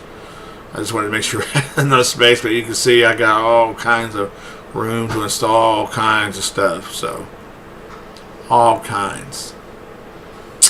So there we go. That is Fedora. You know, I think I'm going to keep it on my system. You know, and they're going to keep it around and see how it goes. So let's see. Yeah, everything comes up now. Zoom, Thunderbird, TeamViewer, Discord on that end, on the internet part. All the games are showing up now. Office program, all that showed up. Everything showed up. OBS, everything showed up. And, you know, core, everything's loading like I want it.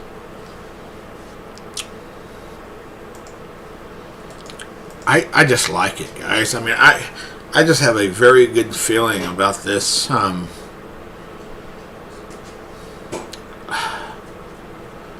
I just do, and you know, I'm actually building my own OS. It'll be called Only Linux, and I'm probably going to. I don't know if I'm going to wait to release this until I have 2 or 3 different backings, or maybe all 4. You know, let me bring up my thing here. This is my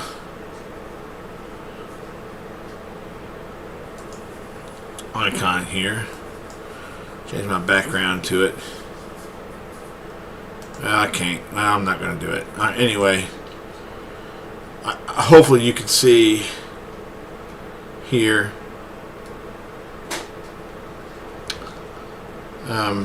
the Only Linux icon, but anyway, or Only Linux thing. I might make a backing Arch, Debian, Fedora, or OpenSUSE, but I gotta say, I'm really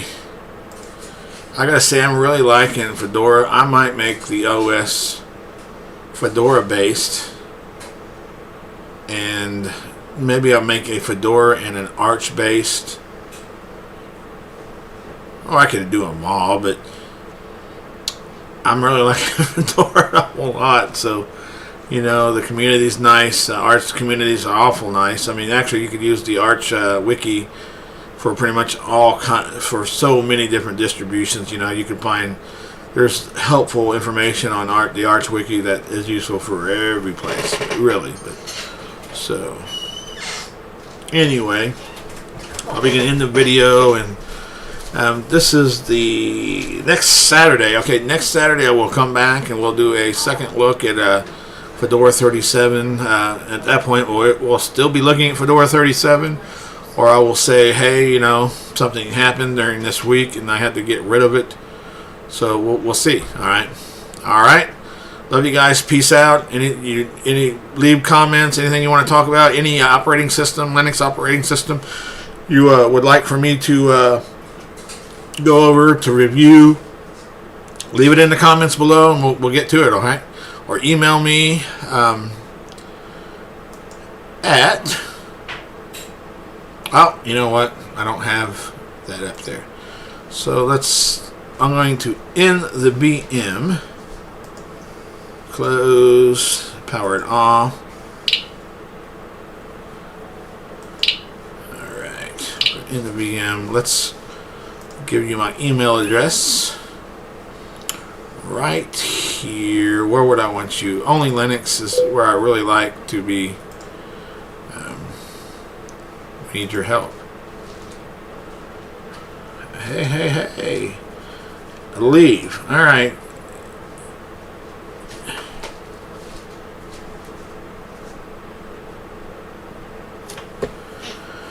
Alright, I got an email from Leave OS. That's actually a really good system. I didn't keep Leave on here for my daily driver, but it was not because Leave was junk or sucked, anything like that. They're asking me, they sent me a message that says, 1 week ago you downloaded Leave. We hope that you enjoyed all the hard work that has been put into it with passion and determination for 14 years. So they've been working on this project for 14 years. See, this is how the community of Linux works, okay? Does Microsoft send you garbage out stuff out like that, you know, saying, hey, how are we doing? Do they even care? Because they're just going to do what they're going to do anyway, right? But it says, in the past, we required a donation to download or to install Leave in order to keep the project alive. Not much people knows that is more than ethical to sell free software. And because of that, some people started labeling it as commercial distro. It says, but we don't care about the people that love to complain, because Leave is made for those who appreciate it and we don't want that kind of a user. The good comments were much bigger, and that was the reason to continue making it since 2005. I'm glad they stayed on it, because I got to tell you guys. Okay, I'm going to tell you right now. One thing about Leave that has they separated themselves a lot from the rest of the community. Let me think. Is Leave Debian based? Oh my gosh, I don't remember. I feel so rotten.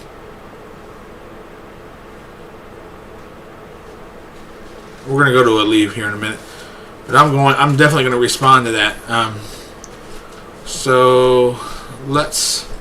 But anyway, go to my email address. Let me pull that up here for you. Go to settings here. Tracy@onlylinux.org. Tracy@onlylinux.org. Okay. All right. So let's see here. Let's go to Only Linux or the Leave website.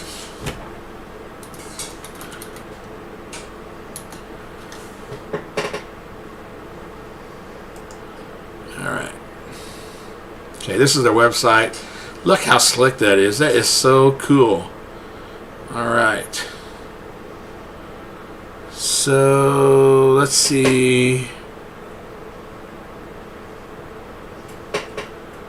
I don't remember.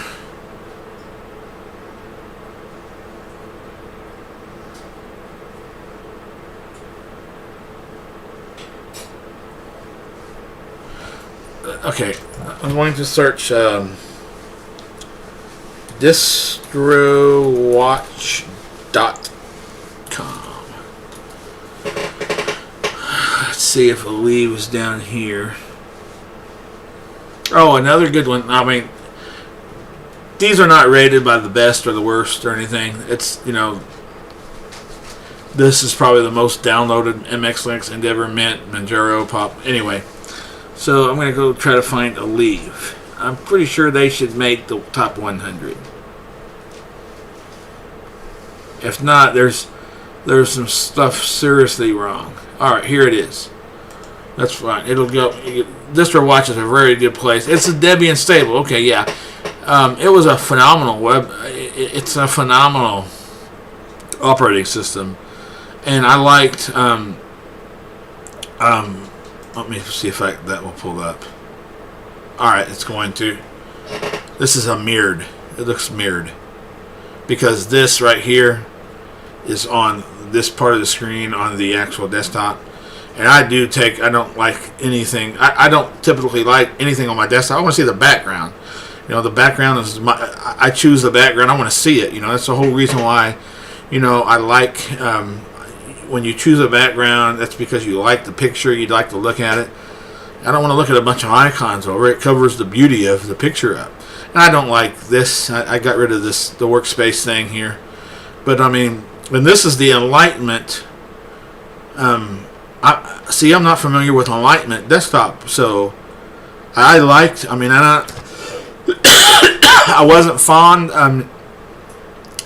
I got to tell you, what threw me off of this at first was the middle dock, which I liked the middle dock on this one, but Windows 11 had this middle dock, you know, and I don't like.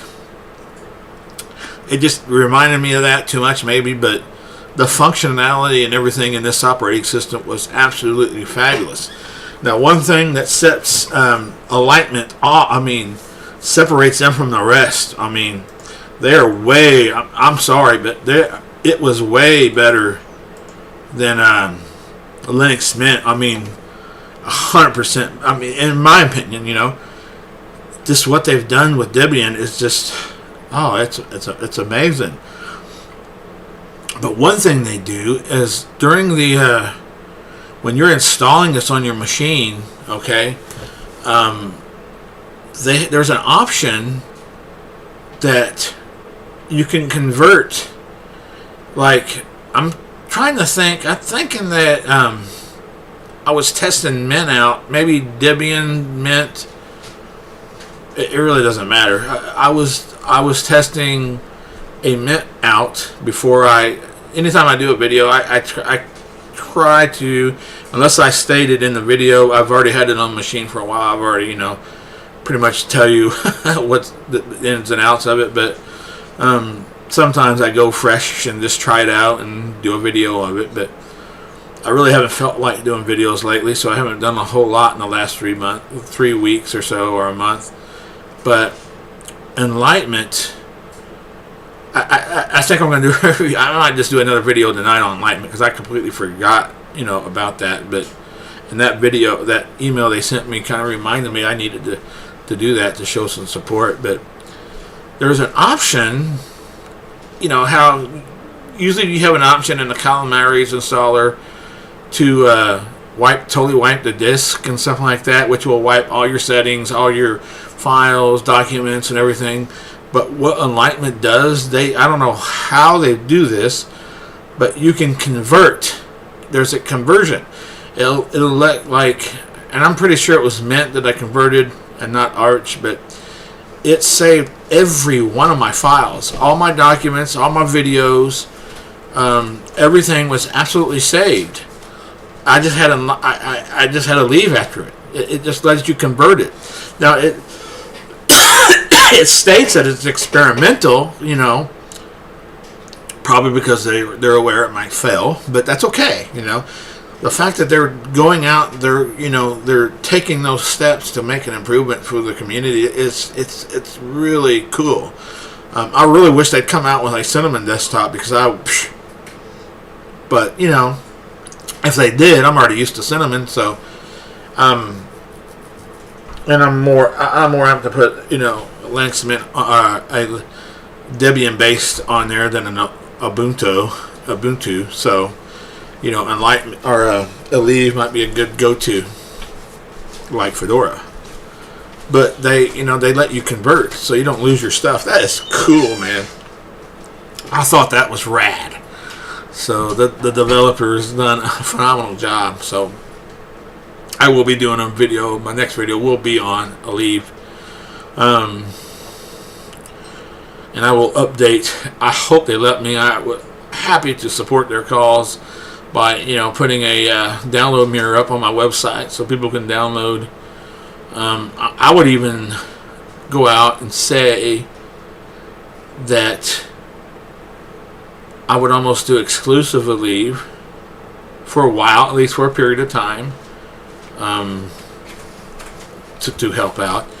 Now, I do like to offer a Fedora, OpenSUSE, Arch, and Debian all on my website. I try to have multiples, like 4 of each, but I'm probably going to narrow that down to I'll pick a favorite of Debian, I'll pick a favorite of Arch, I'll pick a favorite of OpenSUSE, and I'll pick a favorite of Fedora, and just offer 4 of them at a time instead of offering 12 or so different ISOs. So anyway, I just wanted to share that with you since I read that email. Try it out, you know, Aleve OS. It does use Enlightenment, but just like any other distro, all you have to do is install the desktop environment of your choice. I could have done that, but I like to test things out on a more out-of-the-box experience to see how it's going to work for me. So the less I have to do with an operating system, the better I like it. Some people call that bloat. Some people think, all right, something that I could use out of the box, I don't have to do any work on. Awesome, right? You know, so, but try it out, Enlightenment. I don't know my way around that desktop environment, but I like the functionality. I'm trying to think back of why.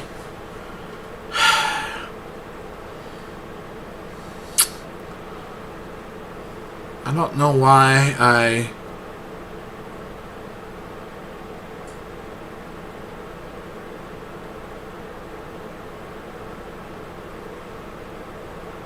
it might have been. I'll have to check it out. You know, something about, and it was just probably me not being able to figure it out. But either my printer, it might have been printer support, or networking, or it was something minor. I mean, even if it was networking or printer support, I mean, it's crazy easy, you know, to type in to enable cups, Samba. I mean, it's so easy to install the programs needed for networking, you know, install the network manager. I mean, that's crazy easy, but I like for certain things to be done out of the box. Now, on a wired connection, I think I was probably on my laptop too, because I've been laid up, folks. 2 or 3 weeks, I've been in my recliner the entire time, except for in the bower, in the shower, and bed, and every once in a while I get up and cook a small meal. But, you know, 5 minutes or so on my feet, and my leg hurts so daggone bad I can't. I get in the tear stage. Okay, so I really haven't felt like doing a whole lot. So actually, my wife, we had this really long USB, or not USB, but Ethernet cable. So I might just do that. So I disconnected my wife's computer. She couldn't get her computer to turn on or something. It was what she didn't realize that the HDMI cord had come partially out. So when you're running HDMI, is your monitor, if that's not plugged in just so. It doesn't matter what you do. How many times you restart it, it's just not going to work. So I had the use of her Ethernet cord for a while, and that's how I was able to try Fedora out. It worked so well on the laptop that I just it's like, man, I'm going to use this as my daily driver. I kind of figured I would use it as my daily driver once I saw it on the laptop. It worked so good on that with even the wireless, connecting. It just finds everything, So that's what I like about an operating system. It finds everything. Like you've seen, when I first started that Fedora up, I had to change the view. Then I changed it back because it found the proper, even in the VM, it found the right desktop or the display, resolution and all that kind of stuff. So that's what an operating system needs to do for me to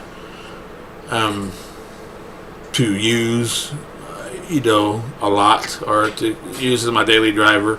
I mean, if the display, two things, networking and the display are two big deals to me,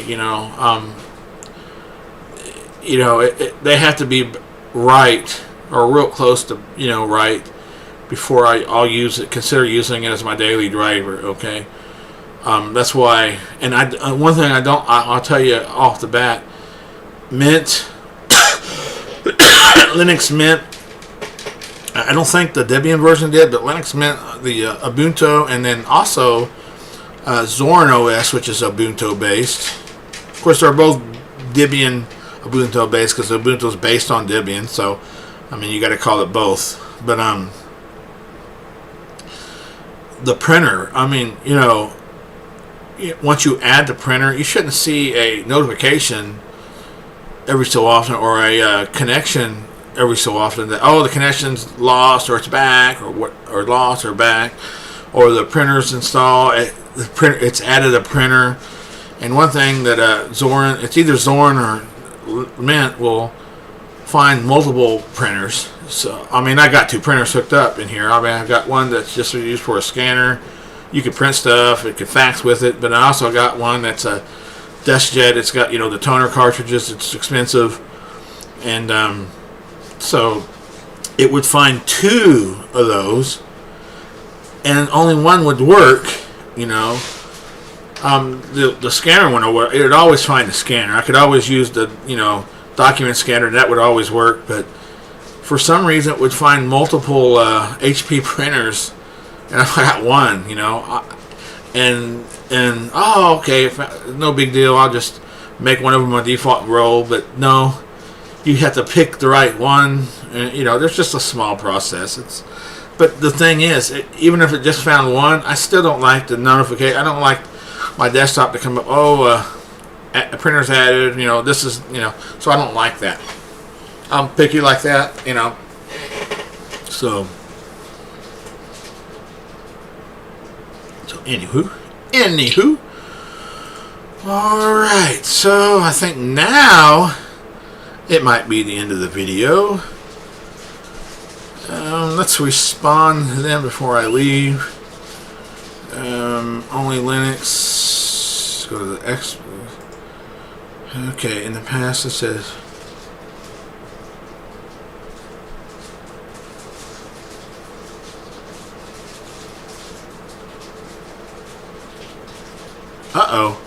So, folks, come on. I'm definitely going to do something for them somehow. That's no reply.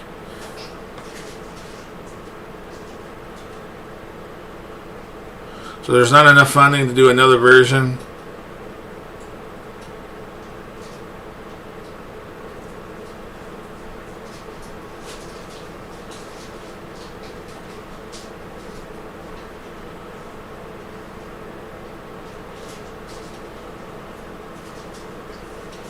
Yeah.